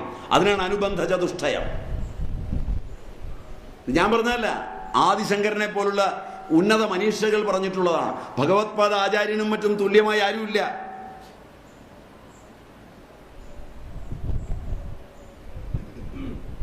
അതിന് വിവേകം വേണം, വൈരാഗ്യം വേണം, ശമാധി ഷഡ്കസമ്പത്തി വേണം, മുമുക്ഷുത്വം വേണം. ഇവയുണ്ടെങ്കിൽ മാത്രമാവാൻ പറ്റുന്നത്. ഈശ്വരാനുഗ്രഹാദേവ പുംസാം അദ്വൈത വാസന. അദ്വൈത വാസന ഉണ്ടെങ്കിലേ അദ്വൈതം പഠിക്കാൻ പറ്റുള്ളൂ. ആ വാസന ഇല്ലെങ്കിൽ പഠിക്കാൻ പറ്റില്ല. അല്ലെങ്കിൽ വാരുണി വിദ്യ തന്നെ അപകടത്തിന് കാരണമായി തീരും. 4 അപ്സരാഹ. അപ്സരാഹ. അപ്പ് വെള്ളം, ജലത്തിൽ സരണം ചെയ്യുന്നത്. സ്ത്രീരത്നമേഷ കല്യാണി ത്വകസ്മാന്ന ഗൃഹ്യതേ എന്ന് ദേവി മാഹാത്മ്യം പറയും. ശ്രദ്ധാവ ആപഹ. എന്താ ജലം? എന്താ ജലം? ശ്രദ്ധ. ശ്രദ്ധയുടെ പര്യായമാണ് ജലം. ഒരല്പം ജലമെടുത്ത് കയ്യിൽ വെച്ച് നാമം ജപിച്ചാൽ ആ ജലം ശുദ്ധമാവും. വേറൊന്നും അതുപോലെ ശുദ്ധമാവില്ല. ഒരു ഉരുളി, അതിനകത്ത് വെള്ളം നിറച്ചു, 4 ഋത്വിക്കുകൾ, യജമാനൻ്റെ ഋത്വിക്കുകളോട് ചോദിച്ചു, മനസ്സമാധിഗത. ഋത്വിക്കുകൾ സമാഹിത മനസ്സസ്മാ, മനസ്സിനെ സമാഹിതമാക്കി. എന്നിട്ട് ആ ജലം തൊട്ട് ജപിച്ച് കഴിയുമ്പോൾ അത് പുണ്യാഹമായി. മനസ്സിലായില്ല? പഴയ കാലത്താണെങ്കിൽ അതിൽ നിന്ന് ഒരു തുള്ളി കൊണ്ടുപോയി നേരെ കിണറ്റിലൊഴിച്ചാൽ കൂത്താടി കാണാനില്ലാതായി. മനസ്സിലായില്ല? നുണയാണോ? വയസ്സായ വല്യമ്മമാര് അമ്പലത്തിൽ നിന്നൊക്കെ മേടിച്ചുകൊണ്ട് പോയി ഒഴിച്ചിട്ടില്ലേ? പോയിട്ടില്ലേ? ഇപ്പൊ അതിനകത്ത് കൊണ്ട് വിഷം തളിച്ചാൽ ഒരു കൂത്തടിച്ചാവില്ല. കാരണം നമ്മുടെ മനസ്സ് ശരിയല്ല. ശുദ്ധമായ മനസ്സില്ലാത്ത ആരോ കിണറിൽ നിന്ന് വെള്ളം കോരിയത് കൊണ്ടാണ് അത് അശുദ്ധമായത്. അതിന് അതീവ ശുദ്ധനായ ഒരുവന്റെ ഇംഗിതം, ശ്രദ്ധ ആവേശിച്ച ജലം തളിച്ചാൽ മതി. അപ്സര ശ്രദ്ധാവ ആപഹ. അപ്പൊ ശ്രദ്ധയുടെ യജ്ഞാദി കർമ്മങ്ങളിൽ നിന്ന് നിഷ്പന്നമാകുന്ന ശ്രദ്ധ വന്നിട്ട് മാത്രമേ അന്തരംഗ സാധനകളിലേക്ക് പ്രവേശിക്കാവൂ. ഇന്ന് ദീക്ഷയുടെ കാലമാണ്. സർവ്വസ്ഥലത്തും ദീക്ഷയുടെ കച്ചവടമാണ്. നിങ്ങളിൽ തന്നെ പലരും 3ഉം 4ഉം മന്ത്രദീക്ഷയുള്ളവരാണ്. ഒന്നെടുത്തിട്ട് പ്രയോജനപ്പെടുത്തില്ല. അടുത്ത സമയം കണ്ടു ഒരെണ്ണം അവിടുന്ന് ഇരിക്കട്ടെ. പരസ്പര വിരുദ്ധങ്ങളായ ദേവതകളുടെ മന്ത്രങ്ങൾ ദീക്ഷയായി വാങ്ങി സകല പ്രാന്തും പിടിച്ച് ജനം നടക്കുകയാണ്. ശ്രദ്ധയുണ്ടായിട്ട് മാത്രമേ ഇതിനൊരുങ്ങാവൂ. കാശുണ്ടായാൽ ഓടിപ്പോയി ദീക്ഷ എടുക്കുകയാണ്. ഞങ്ങൾക്കും വളരെ ഒരു രസമാണ് കാശുള്ളവനെ കിട്ടിയ ദീക്ഷ കൊടുക്കാൻ. മനസ്സിലായില്ല?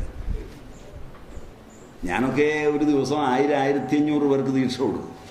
കാരണം അത്രയും ഭക്തന്മാരുണ്ട് 34 ലക്ഷം ഭക്തന്മാരിപ്പോൾ കേരളത്തിലുടനീളം മന്ത്രവും ജപിച്ചിരിപ്പുണ്ടെന്ന് പറഞ്ഞു കഴിഞ്ഞാൽ സാമാന്യമായി.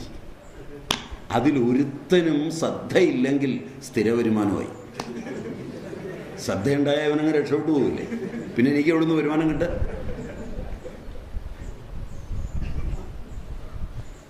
നിങ്ങൾക്ക് മനസ്സിലായില്ല? പഴയ ആചാര്യന്മാർ ശ്രേഷ്ഠന്മാരായതുകൊണ്ട് ആദ്യം ശ്രദ്ധയുണ്ടോ എന്ന് നോക്കും. ശാസ്ത്രസ്യ ഗുരുവാക്യസ്യ സത്യബുദ്ധ്യ അവധാരണ സാ ശ്രദ്ധ. അവൻ ശാസ്ത്രത്തിൽ വിശ്വസിക്കുന്നുണ്ടോ? ഗുരുവാക്യത്തിൽ വിശ്വസിക്കുന്നുണ്ടോ? ഗുരുവിലും ശാസ്ത്രത്തിലും ഉള്ള വിശ്വാസമാണ് ശ്രദ്ധ. സ്വവർണാശ്രമധർമ്മേണ തപസ ഹരിതോഷണ സാധനം പ്രഭവേത് പുംസാം വൈരാഗ്യാദി ചതുഷ്ടയം. ഈ അവസ്ഥ നേടുന്നത് അപ്സരാഹ.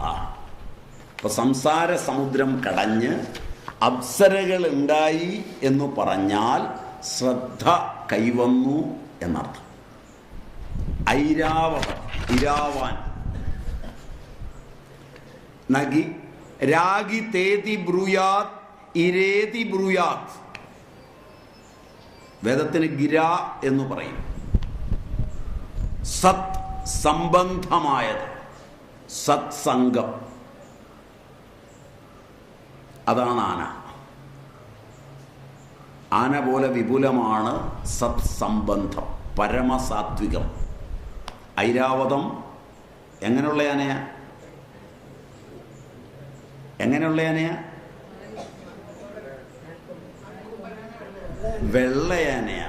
നമ്മൾ വെള്ളാന എന്ന് പറയുന്നത് നിങ്ങളിലെ ഉദ്യോഗസ്ഥന്മാരെയാ. മനസ്സിലായില്ല?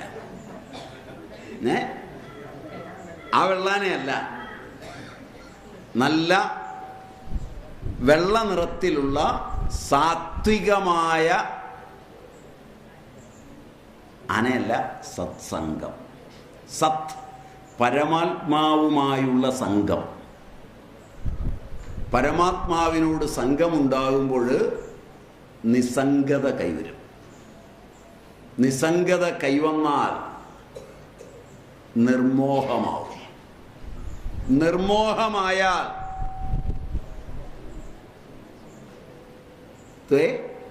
നിർമോഹത്വേ നിശ്ചല തത്വം. അപ്പോഴാണ് ഒരുവൻ സ്ഥിതപ്രജ്ഞനാകുന്നത്. ആ പരമസാത്വിക ഭാവങ്ങളിലേക്ക് സംസാരം മന്ഥനം ചെയ്ത് ആളെത്തുന്നതാണ്. ശ്രദ്ധയാഗ്നി സമിധ്യതേ ശ്രദ്ധയാ ഹൂയതേ ദധി ശ്രദ്ധം ഭഗസ്യ മൂർധനി വചസാ വേദയാമസി എന്ന് പറയും. അഗ്നി ശ്രദ്ധ കൊണ്ടാണ് ജ്വലിക്കുന്നത്. ഹോമകുണ്ഡത്തിൽ അഗ്നിയെ ജ്വലിപ്പിക്കുന്നത് ശ്രദ്ധ കൊണ്ടാണ്.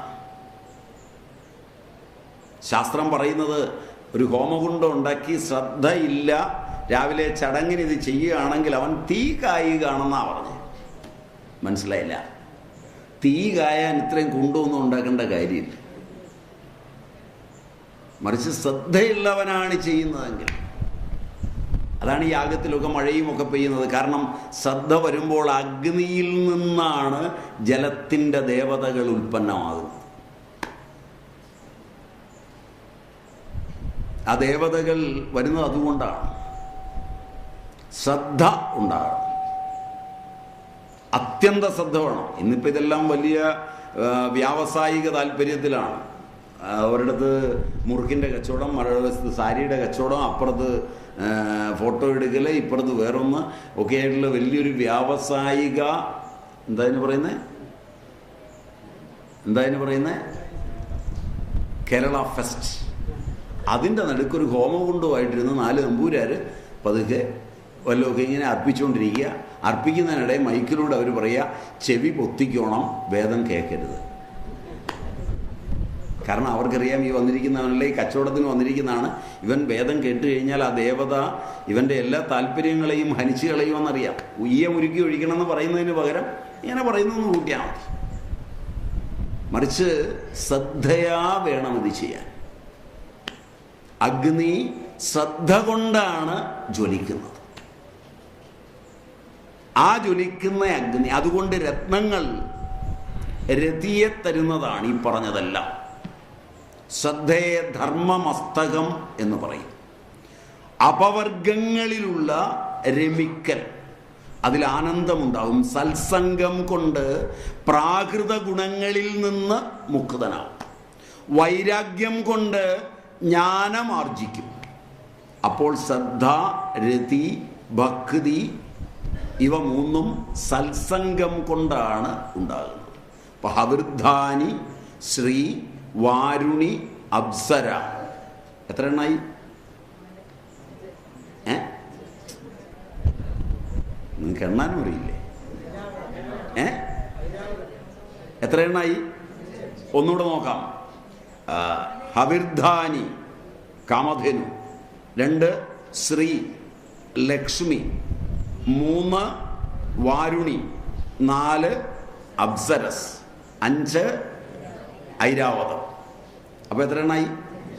5 എണ്ണായി. ഈ 5 എണ്ണത്തെ ബഹിരംഗ സാധന എന്നാണ് പറയുക. പാലഴിന്ന് മുതൽ കടഞ്ഞു തുടങ്ങുക, ബഹിരംഗ സാധന ഉറപ്പിക്കുക, ഐരാവത കുലജാതനായ നാൽക്കൊമ്പനാനയെ അലങ്കരിച്ചു നിർത്തുക രാമാഭിഷേകത്തിന്. അപ്പോഴാണ് രാമൻ താഴേന്ന് പതുക്കെ ഉയർന്നു വരുന്നത്. മനസ്സിലായി? ഹൃദയ കമലത്തിൽ വരെ എത്തുമ്പോഴേക്ക് ബഹിരംഗ സാധനകൾ ഏതാണ്ട് പൂർണ്ണമായി പൂർത്തിയാവും. അവിടുന്ന് അന്തരംഗ സാധനകൾ തുടങ്ങും.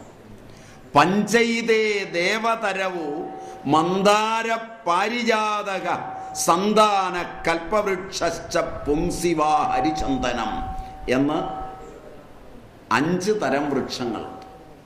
അവയെ ദേവവൃക്ഷങ്ങൾ എന്ന് പറയും.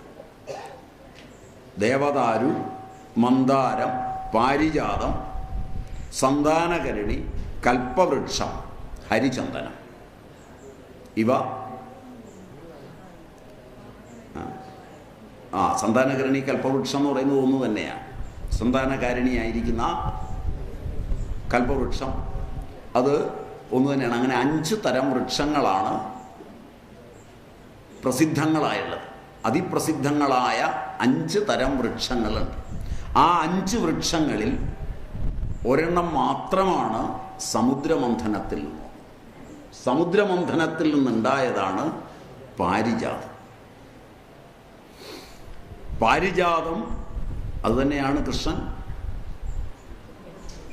കൃഷ്ണൻ സത്യഭാമയ്ക്ക് വേണ്ടി അവിടുന്ന് അടിച്ചുകൊണ്ട് പോകുന്നത്. ഇന്ദ്രൻ സമ്മതിച്ചൊന്നുമില്ല. ഇന്ദ്രൻ്റെ സമ്മതം നോക്കിയില്ല. പതുക്കെ അവിടുന്ന് പോകുന്നു. ഇപ്പം ആ പാരിജാതമൊന്നും അല്ല നമ്മൾ ഈ കാണുന്ന പാരിജാതം കേട്ടോ. അത് കൃഷ്ണൻ പോയപ്പോൾ അന്തർധാനം ചെയ്തു. കൃഷ്ണൻ എന്തെല്ലാം കൊണ്ടുവന്നു അതൊക്കെ കൃഷ്ണൻ പോയപ്പോൾ അന്തർധാനം ചെയ്തു. പിന്നെ അതിൻ്റെ ഓർമ്മകളൊക്കെ വെച്ചുകൊണ്ട് നമ്മൾ ചിലതൊക്കെ ഉണ്ടാക്കി ഇത് കൃഷ്ണൻ്റെ ആണെന്ന് പറഞ്ഞൊക്കെ ഇങ്ങനെ കൊണ്ടുപോവാണ്. മായൻ മണിയാണി, കോലൻ മണിയാണി ഇതൊക്കെ കൃഷ്ണൻ്റെതാണെന്ന് പറഞ്ഞ് നമ്മൾ കൊണ്ടാടുകയാണ്. മനസ്സിലായില്ല? അതൊന്നും ഒറിജിനലല്ല. ഒറിജിനലൊക്കെ കൃഷ്ണൻ എപ്പോൾ പോയോ അപ്പോൾ തന്നെ ബെഡ് തെടുത്തെടുക്കുന്ന പോലെ ഇവരെ മുഴുവൻ തെടുത്തെടുത്താൻ കൊണ്ടുപോവാണ് ഇത്. അങ്ങനെയാണ് അതിൻ്റെ ഓരോ അവതാര ലീലയും. അങ്ങനെയാണ് അവതാര ലീല. അപങ്കുരം ആടുമ്പോൾ കൂടെ കൊണ്ടുവന്നതിനെ മുഴുവൻ അതുപോലെ വലിച്ചെടുത്ത് കൊണ്ടുപോകും. പിന്നെ ബാക്കിയുള്ളവർ ആ ഓർമ്മകളുമായി ജീവിക്കുക. അതൊരു സുഖമാണ്. ആ സ്മരണകളുമായി ജീവിക്കുക. ശ്രീകൃഷ്ണൻ്റെയും ശ്രീകൃഷ്ണ ഭക്തന്മാരുടെയും ഒക്കെ സ്മരണകളുമായി ജീവിക്കുന്നത് മനോഹരമാണ്. എല്ലാവർക്കും അതിന്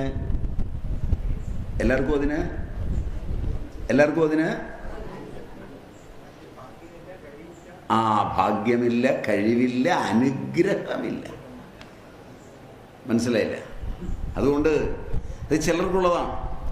അപ്പോൾ സംസാരമാണ് സമുദ്രം.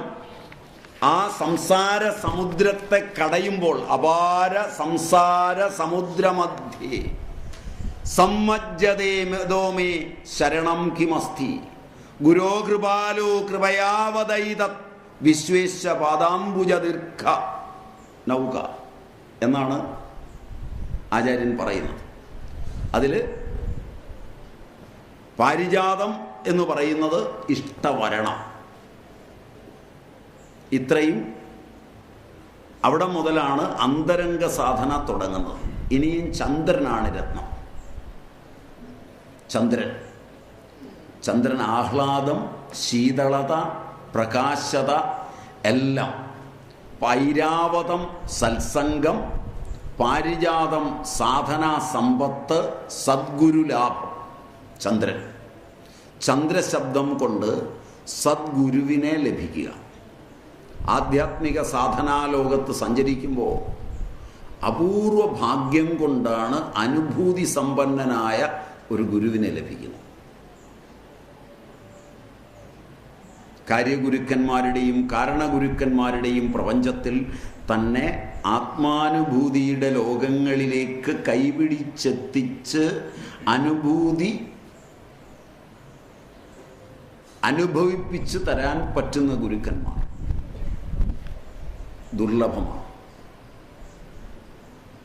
ദുർലഭം ത്രയമേത ദൈവാനുഗ്രഹഹേതുകം മനുഷ്യത്വം മുമുക്ഷുത്വം മഹാപുരുഷ സംശയ. ഇത് മൂന്നും വളരെ ദുർലഭമാണ്, എളുപ്പമല്ല. കാരണം ഉണരണം, ഇനി ഉറങ്ങണം, ഭുജിച്ചിടണം, അശനം പുണരേണം, ഇങ്ങനെയുള്ള വികല്പങ്ങൾ കളിക്കുന്ന ലോകത്ത് അണയും അനേക വികല്പമാകയാൽ ആരുണരുവത് ഉള്ളൊരു നിർവികാര രൂപം. അതുകൊണ്ട് പ്രണവമുണർന്ന് പിറപ്പൊഴിഞ്ഞു വാഴുന്ന മുനിയെ സേവിക്കാൻ പണിയാണ്. കണ്ടുകിട്ടണ്ടേ? കണ്ടുകിട്ടുക തന്നെ പ്രയാസം. ഗുരു കാത്തിരിക്കുന്നവനായിരിക്കുക, ശിഷ്യൻ അന്വേഷിക്കുന്നവനായിരിക്കുക. കാത്തിരിക്കുന്നവനെ അന്വേഷിക്കുന്നവൻ ചെന്ന് കണ്ടെത്തുക, പാരസ്പര്യമുണ്ടാവുക, അതിൽ നിന്ന് വാചാമഗോചരങ്ങളായ അനുഭൂതികൾ ലഭിക്കുക, അതിൽ സേവ ചെയ്യാൻ തൽപരനായിരിക്കുക. ഇതൊക്കെ വളരെ ക്ലിഷ്ടമാണ്, പറയാൻ വളരെ എളുപ്പമാണ്.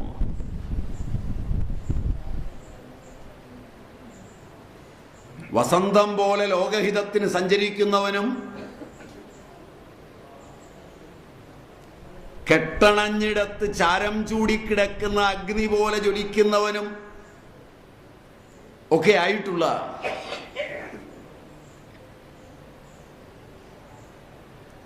പദവാക്യ പ്രമാണജ്ഞനായ ശ്രോത്രീയനായ ബ്രഹ്മനിഷ്ഠനായ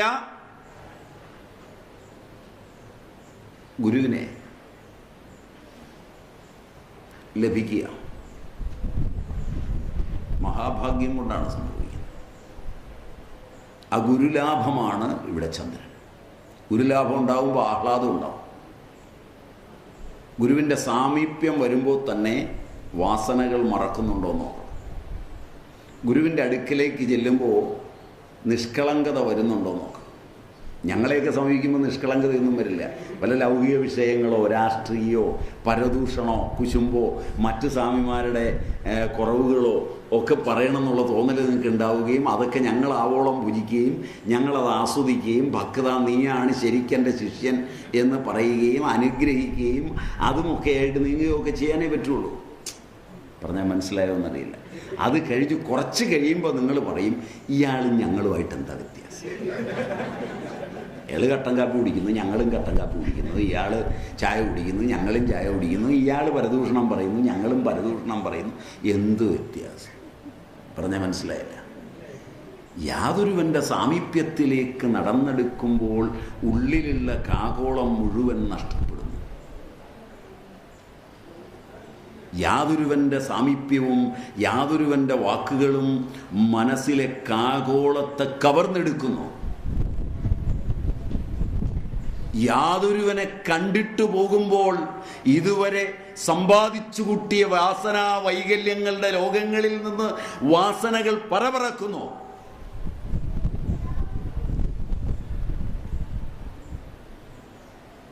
അവൻ ഗുരുവാണ്. അന്ധകാരത്തെ നശിപ്പിക്കുന്നവനാണ്. ഗുശബ്ദോസ്യ അന്ധകാരസ്യ രുശബ്ദം തന്നിരോധനം. ഗുരുഗീത.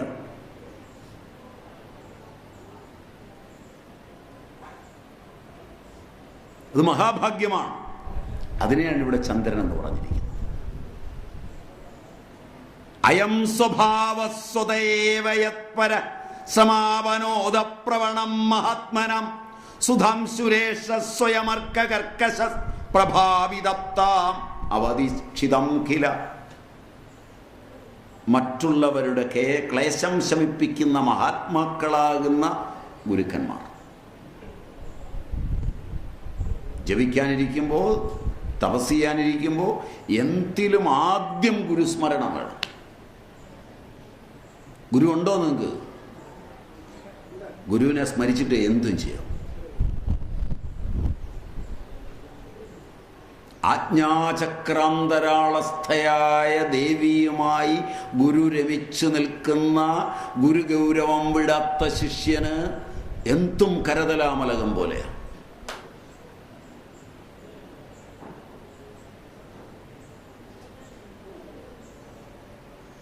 അതുകൊണ്ട് എന്തിനിറങ്ങുമ്പോഴും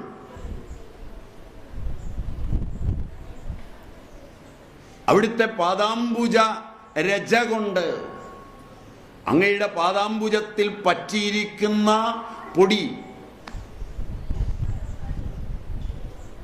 അതാണ് അടിയൻ അണിയുന്നത് എന്ത് കർമ്മത്തിനു മുമ്പിലും. അവിടെ ഒന്നിലും ഭയമില്ല.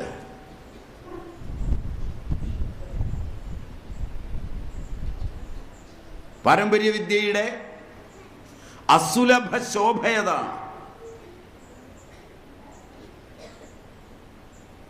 സഹസ്രദള പങ്കജേ സകല ശീതരശ്മിപ്രഭം വരാഭയ കരാംബുജം വിമലഗന്ധ പുഷ്പംബരം പ്രസന്നവദനേക്ഷണം സകല ദേവതാരൂപിണം സ്മരേ ശിരസി ഹംസകം തദഭിധാനപൂർവം ഗുരും. അതുകൊണ്ട് ഹംസമാകാൻ ആഗ്രഹിക്കുന്നുവെങ്കിൽ,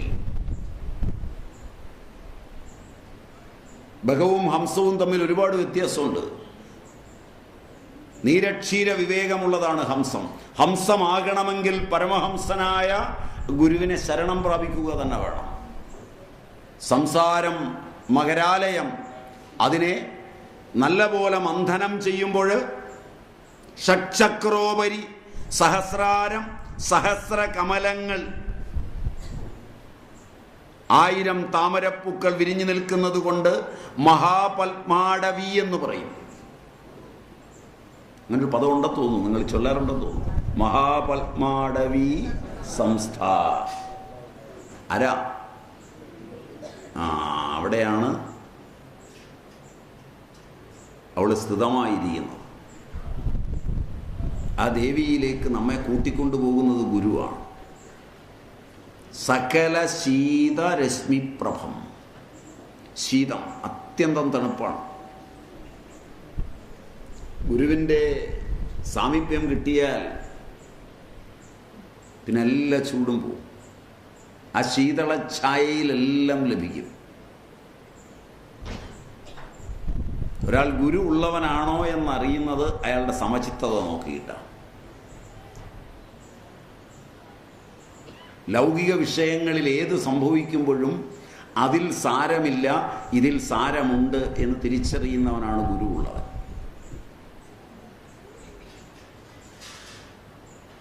ലോകത്തിലുള്ള ആരെയും എന്തിനും സാരമില്ല എന്ന് സമാധാനിപ്പിക്കാൻ സാരമുള്ളത് ഏകവും അദ്വൈതവുമായ ബ്രഹ്മം മാത്രമാണ്. ലൗകിക വിഷയങ്ങളല്ലേ സാരമില്ല, എല്ലാം ദൃഷ്ടനഷ്ടമാണ്. അത് പോയി സാരില്ല. മനസ്സിലായില്ല? പോയോ, കളഞ്ഞോ?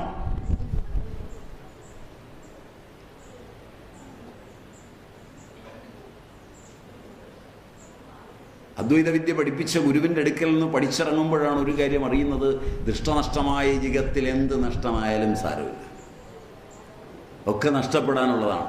നഷ്ടപ്പെടുമ്പോൾ പ്രയത്നം കൂടാതെ ബന്ധം തീർന്നു കിട്ടും. മനസ്സിലായില്ല? അമ്മ വലിയ ബന്ധമുള്ളതാണ്. സ്വാഭാവികമായി മരിച്ചു കിട്ടിയാൽ സാധനം എളുപ്പമായി. മനസ്സിലായില്ല? ഒയ്യോ വെക്കുന്നത് 2 ദിവസമേ കരയുള്ളൂ. അത് കഴിഞ്ഞാൽ പായസം കൂട്ടി ഉണ്ണു അമ്മയുടെ അടിയന്തരം. ശരിയല്ല? ഒയ്യോ വെക്കുന്നു. ഒയ്യോ, ഈ പാർട്ടികളൊക്കെ 16-ാം ദിവസം സുഖമായിട്ട് പായസവും കൂട്ടി അടിച്ചതാ.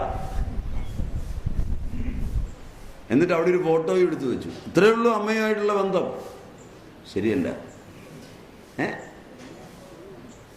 അമ്മയല്ലാതെ ദൈവമില്ല എന്നൊക്കെ പറഞ്ഞ് വലിയ പാട്ടുമൊക്കെ പാടി അമ്മയുടെ സാരിയെ പിടിച്ച് നടന്ന് ഏതോ ഒരു പെങ്കൊച്ച് കണ്ണ് കറക്കി വലിച്ചപ്പോൾ ഇപ്പം അമ്മയും വേണ്ട അച്ഛനും വേണ്ട.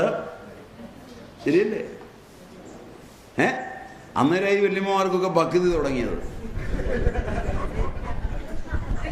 ശരിയല്ല?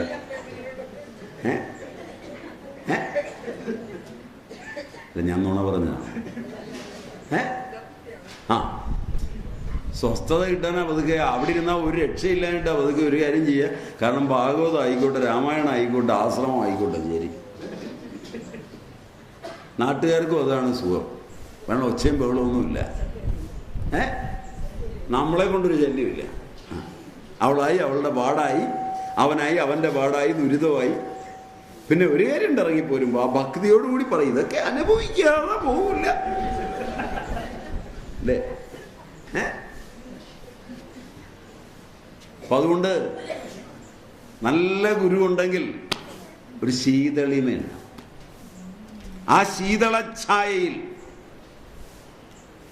16 കലകളുള്ള പൂർണ്ണ സകല ചന്ദ്രൻ,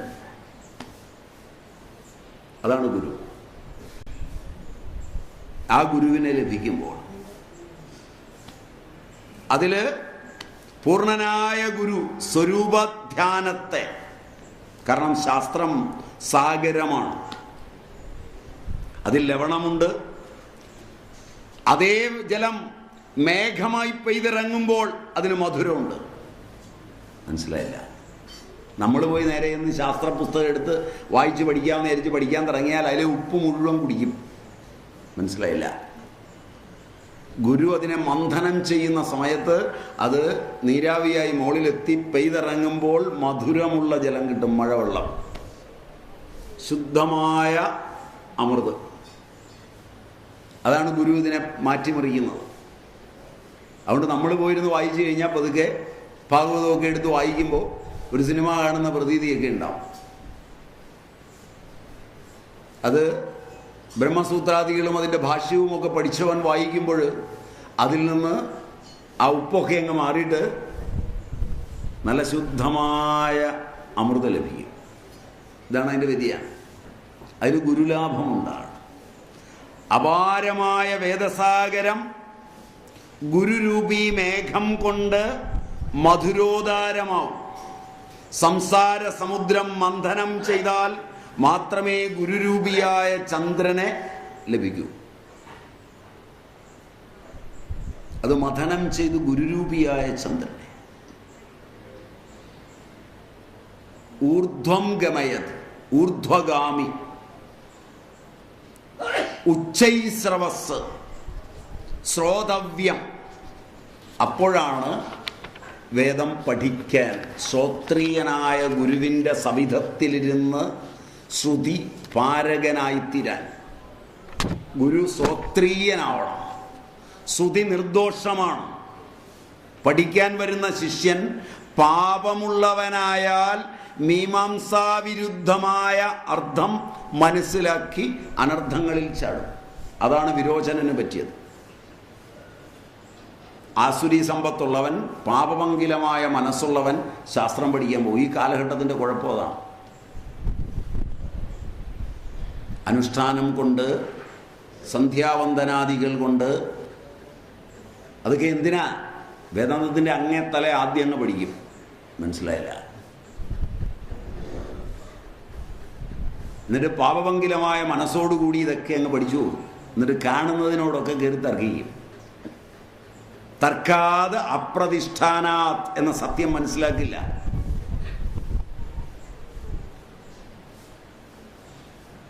അതിനുള്ള വിനയമുണ്ടാകണമെങ്കിൽ ഗുരുലാഭവും ശ്രോതവ്യവും. വേദം തന്നെ ചോദിക്കുന്നുണ്ട്, ബിഭേത്യൽപസുതാദ്വേദോ മാമയം പ്രഹരിഷ്യതി. ഇത് വേദം ചോദിക്കുന്നതാണ്. ആ ചോദ്യം ഗംഭീരമാണ്. ബിഭേത്യൽപസുതാദ്വേദോ മാമയം പ്രഹരിഷ്യതി. വേദം ചോദിക്കുന്നത്, ഇവൻ എപ്പോഴാണ് എൻ്റെ തലയ്ക്കടിക്കുക? ചില ആചാര്യന്മാരുടെ അടുക്കിലേക്ക് പഠിക്കാനായിട്ട് കുട്ടികൾ ചെല്ലും. കുട്ടികൾ അങ്ങോട്ട് നടന്നു ചെല്ലുമ്പോഴേ വേദം അവിടെ ഇരുന്നിട്ട് തന്നോട് തന്നെ ചോദിക്കും, ദൈവമേ, ഇവനെ പഠിപ്പിക്കുകയാണോ ഇയാൾ? ഇവൻ എപ്പോഴാണ് എൻ്റെ തലയ്ക്ക് തല്ലുന്നത്? ഇവനൊരു മൈക്ക് വെച്ച് കൊടുത്തു കഴിഞ്ഞാൽ ശ്രുതിയെ ഇവൻ നിന്ദിക്കും, നിഷേധിക്കും. ശ്രുതിവാക്യങ്ങളെ നിഷേധിക്കും ആളുകളുടെ കയ്യടി കിട്ടാൻ. ഇങ്ങനെയുള്ള ഇവനെ പഠിപ്പിക്കാവോ? വേദം ഇങ്ങനെ ചോദിക്കുന്നുണ്ട്, വേദം തന്നെ ചോദിക്കുന്നുണ്ട്. ആധുനിക കാലത്ത് പത്രങ്ങളിലും മറ്റുള്ളതിലുമൊക്കെ വലിയ വലിയ കാര്യങ്ങൾ അടിച്ചു വരുമ്പോൾ, അത് ഇന്ന സ്വാമി പറഞ്ഞു ഇന്ന സ്വാമി പറഞ്ഞു എന്ന് പറഞ്ഞൊക്കെ അടിച്ചു വരുമ്പോൾ, ആ അടിച്ചു വരുന്നതിൽ നോക്കിയാൽ വേദനിഷേധം കാണാം. വേദം അന്ന് പറഞ്ഞതിൻ്റെ ബാക്കി പത്രമാണ്. അതുകൊണ്ട് വൈദികി വളരെ ഭംഗിയായി പറഞ്ഞിട്ടുണ്ട് ഇതെല്ലാം. അപ്പൊ എപ്പോഴാണ് ഇവൻ എൻ്റെ തലയ്ക്ക് തന്നെ തല്ലുന്നത്? ശ്രുതി അധിഷ്ഠിതമായി പറയണം. അതാണ് ഉച്ചൈസ്രവസ്. അത് കഴിഞ്ഞാൽ ശാർംഗധനുസ്, വിഷ്ണുവിൻ്റെ വില്ല്. ശൃംഗശബ്ദത്തിൽ നിന്നാണ് ശാർംഗം. അതിന് മറ്റൊരു പേരാണ് നിധിധ്യാസനം. സമയം എന്തായി? 15 മിനിറ്റ് ഉണ്ട്.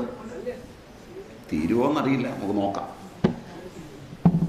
തീർന്നില്ലെങ്കിൽ പിന്നൊരു ക്ലാസ് ഉണ്ടായാൽ നമുക്ക് എടുക്കാം. ഉണ്ടായില്ലെങ്കിൽ എന്നെ കേൾമെടുക്കാൻ വന്ന് പറഞ്ഞ് ഭംഗിയായി ആദ്യം പോലെ തീർത്തു പോകും. പേടിക്കണ്ട. ശൃംഗശബ്ദത്തിൽ നിന്നാണ് ശാർംഗം. അതിന് നിധിധ്യാസനം എന്ന് പറയും. എല്ലാ സാധനയുടെയും അന്തിമ ലക്ഷ്യം ആത്മദർശനമാണ്. അയം തു പരമോ ധർമ്മോ യദ്യോഗേന ആത്മദർശനം നിർവർണയതി നിധിധ്യായതോ ലോകയതി പശ്യതി എന്ന് ആഖ്യാത കോശത്തിലുണ്ട്. ഏകാകാര ചിത്തവൃത്തി പ്രവാഹം, ബ്രഹ്മാകാര വൃത്തിപ്രവാഹം. താഭ്യാം നിർവിചികത്സർദ്ധേ ചേതസസ്ഥാപിതസ്യ യത് ഏകദാനത്വമേതദ്ധി നിധിധ്യാസനമുച്യതേ. ശ്രവണ മനനങ്ങൾ കൊണ്ട് പരമാർത്ഥ തത്വത്തിൽ സ്ഥിതമായ ചിത്തത്തിൻ്റെ ഏകതാനത നിധിധ്യാസനം. അത് വില്ലാണ്. ഏതുതരം വില്ല്? പ്രണവോ ധനുഹു ശരവ്യൂഹാത്മാ ബ്രഹ്മതത് ലക്ഷ്യമുച്യതേ അപ്രമത്തേന വേദ്ധവ്യം ശരവത് തന്മയോ ഭവേത്. ഇത് ഉച്ചൈസ്രവസ്, ഊർധ്വഗാമി. അത് കഴിഞ്ഞു വരുന്ന ശൃംഗം. ശൃംഗം, ശാർംഗ, ധനുസ്. അടുത്തത് പാഞ്ചജന്യം എന്ന ശംഖാണ്. പഞ്ചജന ഉൽപാദകായേഷാം തേ പഞ്ചജനാഹ തത്ര ഭവ പാഞ്ചജന്യ. 5 ഇന്ദ്രിയങ്ങളും പഞ്ചഭൂതങ്ങളിൽ നിന്നാണ് ഉണ്ടായത്. പഞ്ചതേ ജനാ ജായമാന പഞ്ചജനാഹ. 5 ഭൂതങ്ങളിൽ നിന്നുണ്ടായത് പഞ്ചേന്ദ്രിയം. നിധിധ്യാസനം കഴിഞ്ഞ് വ്യുത്ഥാനദശയിൽ ശബ്ദസ്പർശാദി 5 വിഷയങ്ങളിൽ അധിഷ്ഠാന രൂപത്തിൽ ബ്രഹ്മദർശനം. മുനിയുടെ വ്യുത്ഥാനം, സമാധി, വ്യുത്ഥാനം എന്ന് 2 അവസ്ഥകളുണ്ട്. സമാധി അവസ്ഥ, ആ അവസ്ഥയിൽ സത്യം സാക്ഷാത്കരിച്ചു നിൽക്കുകയും വ്യുത്ഥാനത്തിൽ ഈ പ്രപഞ്ചം ഭാസിച്ച് നിൽക്കുന്നത് ഏതധിഷ്ഠാനത്തിലാണ് എന്നറിയുകയും ചെയ്യുക. ശ്രോത്രനേത്രാദികൾക്കെല്ലാം അതാതിൻ്റെ ദേവതകളുണ്ട്. യോഗസാധന കൊണ്ട് അവ സ്ഫുരിക്കും. ആദ്യം സ്ഫുരിക്കുന്നത് ഓരോ ഇന്ദ്രിയത്തിൻ്റെയും ദേവതയാണ്. ഒരു 10 ദിവസം സത്യം പറഞ്ഞു നോക്കുക, ദേവതകളൊക്കെ ശക്തമാവും. 10 ദിവസം, ഒരുപാടൊന്നും വേണ്ട. 10 ദിവസം ലൗകികമായ സത്യമേ പറയൂ, ലൗകികമായ നുണയൊന്നും പറയില്ലെന്ന് തീരുമാനിച്ചാൽ ഈ ദേവതകൾ ഉണരാൻ തുടങ്ങും. തങ്ങളുടെ ദിവ്യധാമത്തിലേക്ക് വരാൻ അവർ യോഗകർത്താവിനെ ക്ഷണിക്കും. ആ ദേവതകളാ കൂട്ടിക്കൊണ്ടുപോകുന്നത്. അത് കാണാം, അനുഭവിക്കാം.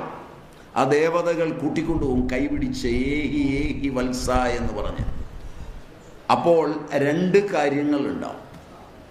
ഒന്ന്, ദിവ്യഭോഗങ്ങളിലേക്കുള്ള ആകർഷണം. യോഗി സൂക്ഷിക്കേണ്ടത് ഈ 2 രംഗങ്ങളിലാണ്. ഈ സാധന അനുഷ്ഠിക്കാൻ തുടങ്ങിയാൽ ദിവ്യഭോഗങ്ങൾക്ക് ആകർഷണം വരുമ്പോഴാണ് സംഘം ഉണ്ടാകുന്നത്. കൂട്ടിച്ചേരാനുള്ള പ്രവണതയുണ്ടാവും. വാക്കുകളിൽ ആകർഷണീയത വരും. സൂക്ഷിച്ചില്ലെങ്കിൽ ആ വാക്കുകൾ അവനെ വീഴ്ത്തിക്കളയും. ഭക്തന്മാർ കൂടും. അവരവിടെ കിടന്ന് കളിക്കാൻ തുടങ്ങും. കളിക്കുമ്പോൾ അറിഞ്ഞും അറിയാതെയും അവരോടൊപ്പം കളിക്കേണ്ടി വരും. കുറച്ച് കഴിയുമ്പോൾ യോഗം ഭോഗമായി മാറും. ഇത് കണ്ട് ഭോഗത്തിൽ തന്നെ കിടക്കുന്നവൻ ഇതിനെ പുച്ഛിച്ചുകൊണ്ട് എഴുതുകയും വായിക്കുകയും ചെയ്യും. മനസ്സിലായില്ല? അതാണ് മിക്കവാറും ഈ വഴി പോകുന്നവർക്ക് സംഭവിക്കുന്ന ഒന്നാമത്തെ അധപ്പതനം. ദേവതകളെ ഉപാസിക്കാൻ അറിയാത്തതുകൊണ്ടാണ്. വഴിക്ക് പോകുമ്പോഴാണ് ഉപാസനയിൽ ദേവതകളെയൊക്കെ തിരിച്ചറിയണം. ഇത് കണ്ണിൻ്റെ ദേവതയാണ്, ഇത് ചെവിയുടെ ദേവതയാണ്, ഇത് മനസ്സിൻ്റെ ദേവതയാണ്. ഈ ദേവതകളൊക്കെ ഏതേത് സ്ഥാനങ്ങളിൽ ദിവ്യഭോഗങ്ങൾക്ക് വേണ്ടി കെഞ്ചും, എങ്ങോട്ട് കൂട്ടിക്കൊണ്ടുപോകും.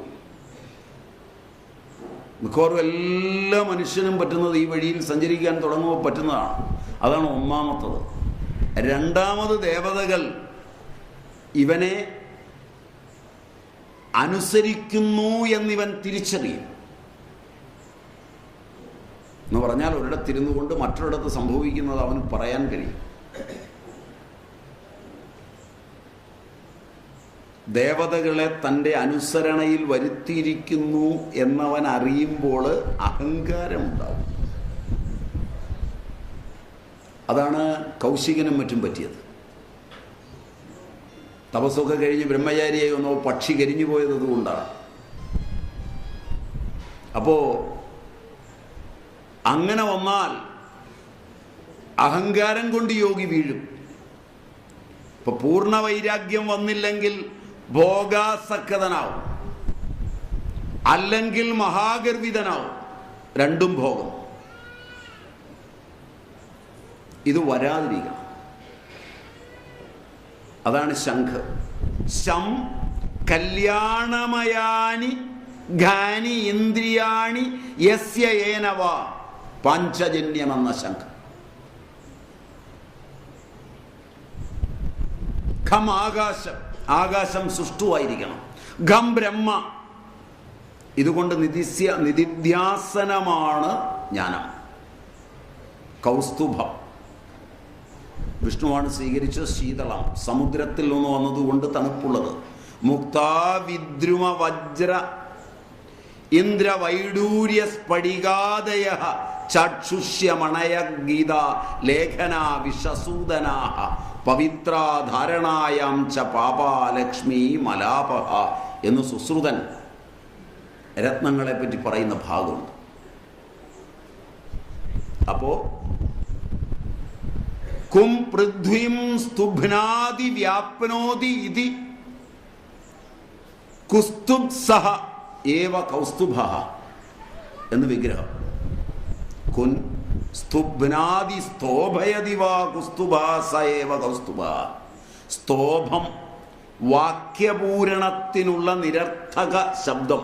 ഹും ഭട്ട് എന്നൊക്കെ വേദത്തിൽ ഉപയോഗിക്കുന്നത് മുഴുവൻ ശബ്ദപ്രപഞ്ചത്തെയും നിരർത്ഥകമാക്കുന്നത്, സ്വയം പ്രകാശാത്മാവായത് കൗസ്തുഭം. ശബ്ദബ്രഹ്മത്തെ അടുത്തനുഭവിക്കുന്നത്. അന്തരംഗ സാധനയിൽ വളരെ ശ്രേഷ്ഠമായ ഇത് കഴിയുമ്പോഴാണ് ഇവൻ ആ പ്രപഞ്ചത്തിൽ നിന്ന്, സംസാരത്തിൽ നിന്ന് ധന്വന്തരിയായി ധനും പീഡാം അന്തരയതി ബഹിക്കരോതി ഇതി ധന്വന്തരി. സകല പീഡകളും തീർന്നു. സംസാരത്തിലെ പീഡകൾ 3 എണ്ണമാണ്. 3 തരം ദുഃഖങ്ങളാണ്. ഏതൊക്കെയാണ്? ആദിഭൗതികം, ആദിദൈവികം, ആധ്യാത്മികം. വളരെ വിസ്തൃതമാണ്. പിന്നെ ഒരിക്കൽ സമയം ഉണ്ടാവുമ്പോൾ എടുക്കാം. ഈ 3 തരം ദുഃഖങ്ങളും തീർത്ത് ധനും പീഡാമന്തരയതി ബഹിക്കരോതി ധന്വന്തരി ഉയർന്നു വരുന്നത്. അസംഖ്യങ്ങളായ പീഡകളുണ്ട്. അവയെ മൊത്തത്തിൽ തിരിച്ചാൽ ആവരണമെന്നും വിക്ഷേപമെന്നും 2ആയി തിരിക്കാം. ആവരണവും വിക്ഷേപവും. അതിൽ അജ്ഞാനം സാമാന്യമാണ്, ആവരണം വിശേഷമാണ്. അജ്ഞാനം നിലനിൽക്കും, ആവരണം നശിക്കും. ആവരണം പോയാലും അജ്ഞാനം നിലനിൽക്കും.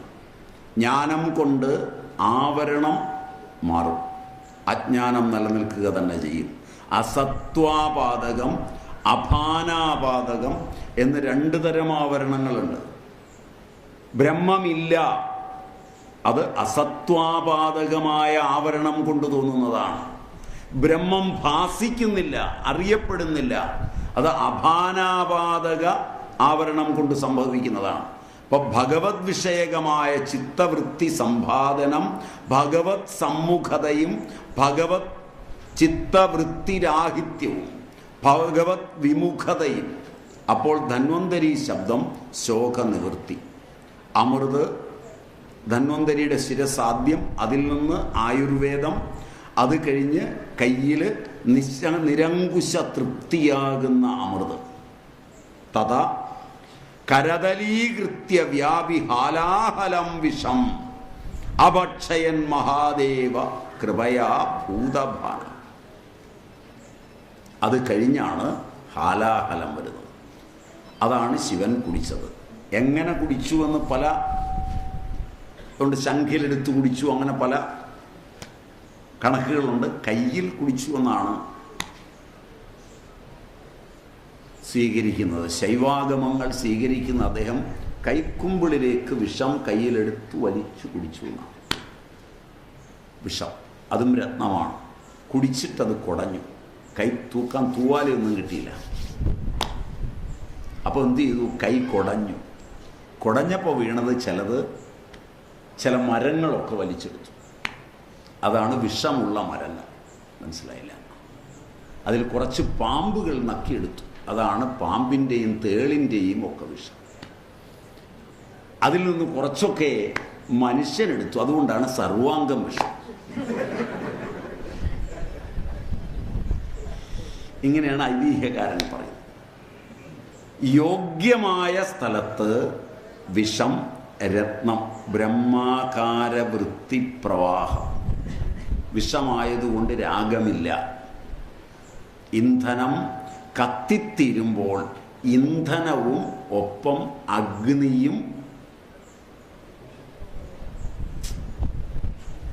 ഇന്ധനം കത്തിത്തീരുമ്പോൾ ഇന്ധനവും ഒപ്പം അഗ്നിയും തീരും.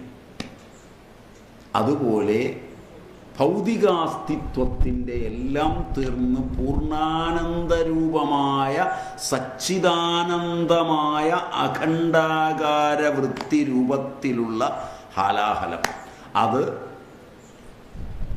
ഈ സംസാരം കടഞ്ഞെടുത്ത് കുടിക്കുന്ന ദിനം ശിവരാത്രി. അതുകൊണ്ട് ഇന്ന് ഹാലാഹലം കുടിക്കുക, ശിവസ്വരൂപമാവുക, ശിവനെ ഭജിക്കുക.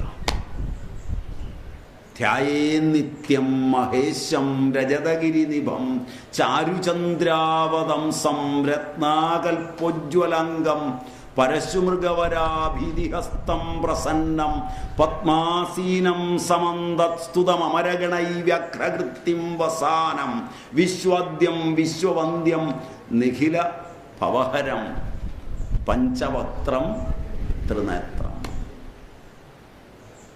അങ്ങനെയുള്ള ശിവനെ ഓം നമഃശിവായ എന്ന ഷഡക്ഷരമന്ത്രം, പഞ്ചാക്ഷരം നമഃശിവായ, ഷഡക്ഷരമന്ത്രം ജപിച്ച് ഉപാസന ചെയ്യേണ്ട സുന്ദര സുരഭില രാത്രി. ഈ മനോഹരമായ രാത്രിയിലേക്ക്, സകല കാകോളങ്ങളും വിശ്വത്തിൻ്റെ അസ്തമിക്കുന്ന രാത്രിയിലേക്ക്, സമയം കുറവായതുകൊണ്ട് അല്പം സ്പീഡിലാണ് പോയത്, സമയത്ത് തന്നെ ഞാൻ എത്തി എന്നെൻ്റെ വിശ്വാസം. ഒരു 3 മിനിറ്റ് 4 മിനിറ്റ് ഉണ്ടാവുമെന്ന് വിചാരിക്കുന്നു. അതുകൊണ്ട് കൃത്യസമയത്ത് തന്നെ, സമയം ഏറ്റവും പ്രധാനമാണ്. ബയോ ക്ലോക്കിലെ സമയം അനുസരിച്ച് കൃത്യമായി കാര്യം ചെയ്തില്ലെങ്കിൽ അത് കൃത്യവിലോപമാണ്. അതുകൊണ്ട് കൃത്യമായി അതിനുള്ളിൽ തീരാൻ ഭഗവാൻ സദാശിവൻ, പ്രത്യേകിച്ച് ദിഗ്ഗജങ്ങളെ കയ്യിലാക്കിയിട്ടുള്ള പഞ്ചമുഖനായ രുദ്രൻ അനുഗ്രഹിച്ചു എന്ന് വിശ്വസിക്കുന്നു. ആ അനുഗ്രഹം ലഭിച്ചാൽ എന്താണ് നേടാൻ സാധിക്കാത്തതുള്ളത്? ആ പരമശിവൻ്റെ പാതാരവിന്ദങ്ങളിൽ ഭക്തിപ്രശ്രയപൂർവ്വം പ്രണമിച്ചുകൊണ്ട് ഇത്രയും നേരം നിങ്ങളോട് സംസാരിച്ചതിൽ പോരായ്മകൾ നിങ്ങൾ പഠിച്ചു വരുമ്പോൾ, അനുഭവിച്ചു വരുമ്പോൾ, അനുഭവങ്ങളുടെ തലങ്ങളിൽ എവിടെയെങ്കിലും പോരായ്മകൾ ദർശിച്ചാൽ ആ പോരായ്മകൾ എൻ്റെ ദൃഷ്ടിയുടെ വൈകല്യമാണ്. അവയ്ക്കുള്ള ഫൽസനം എന്നിൽ ഒതുക്കി നിർത്തണമേ എന്ന് പ്രാർത്ഥിച്ചുകൊണ്ട് ഞാൻ നല്ലത് വല്ലതും നിങ്ങളോട് പറഞ്ഞുവെന്ന് നിങ്ങളുടെ അനുഭവം കൊണ്ടും വിശ്വാസം കൊണ്ടും പഠനം കൊണ്ടും തോന്നിയാൽ അവയൊന്നും എൻ്റെതല്ല, എൻ്റെ പൂർവ്വ ആചാര്യന്മാരുടേതാണ്, എൻ്റെ ഗുരുക്കന്മാരുടേതാണ്. അവരുടെ പാതാരവിന്ദങ്ങളെ മാത്രമായിരിക്കണം നിങ്ങൾ നമസ്കരിക്കേണ്ടതെന്ന് പ്രാർത്ഥിച്ചുകൊണ്ട്, ആരുടെ കാൽനഖേന്ദു മരീചികളെ പിന്തുടരുന്നതിനു വേണ്ടിയാണോ ഈ ജന്മം സാഫല്യമുള്ളതാക്കി തീർക്കുവാൻ ശ്രമിച്ചിട്ടുള്ളത്, ആ പുണ്യശ്ലോകന്മാരുടെ പാതാരവിന്ദങ്ങളെ ഭക്തിപ്രശ്രയപൂർവ്വം പ്രണമിച്ചുകൊണ്ട് ഞാൻ ഉപസംഹരിക്കുന്നു. നിങ്ങൾക്ക് നമസ്കാരം. ഹരി ഓം.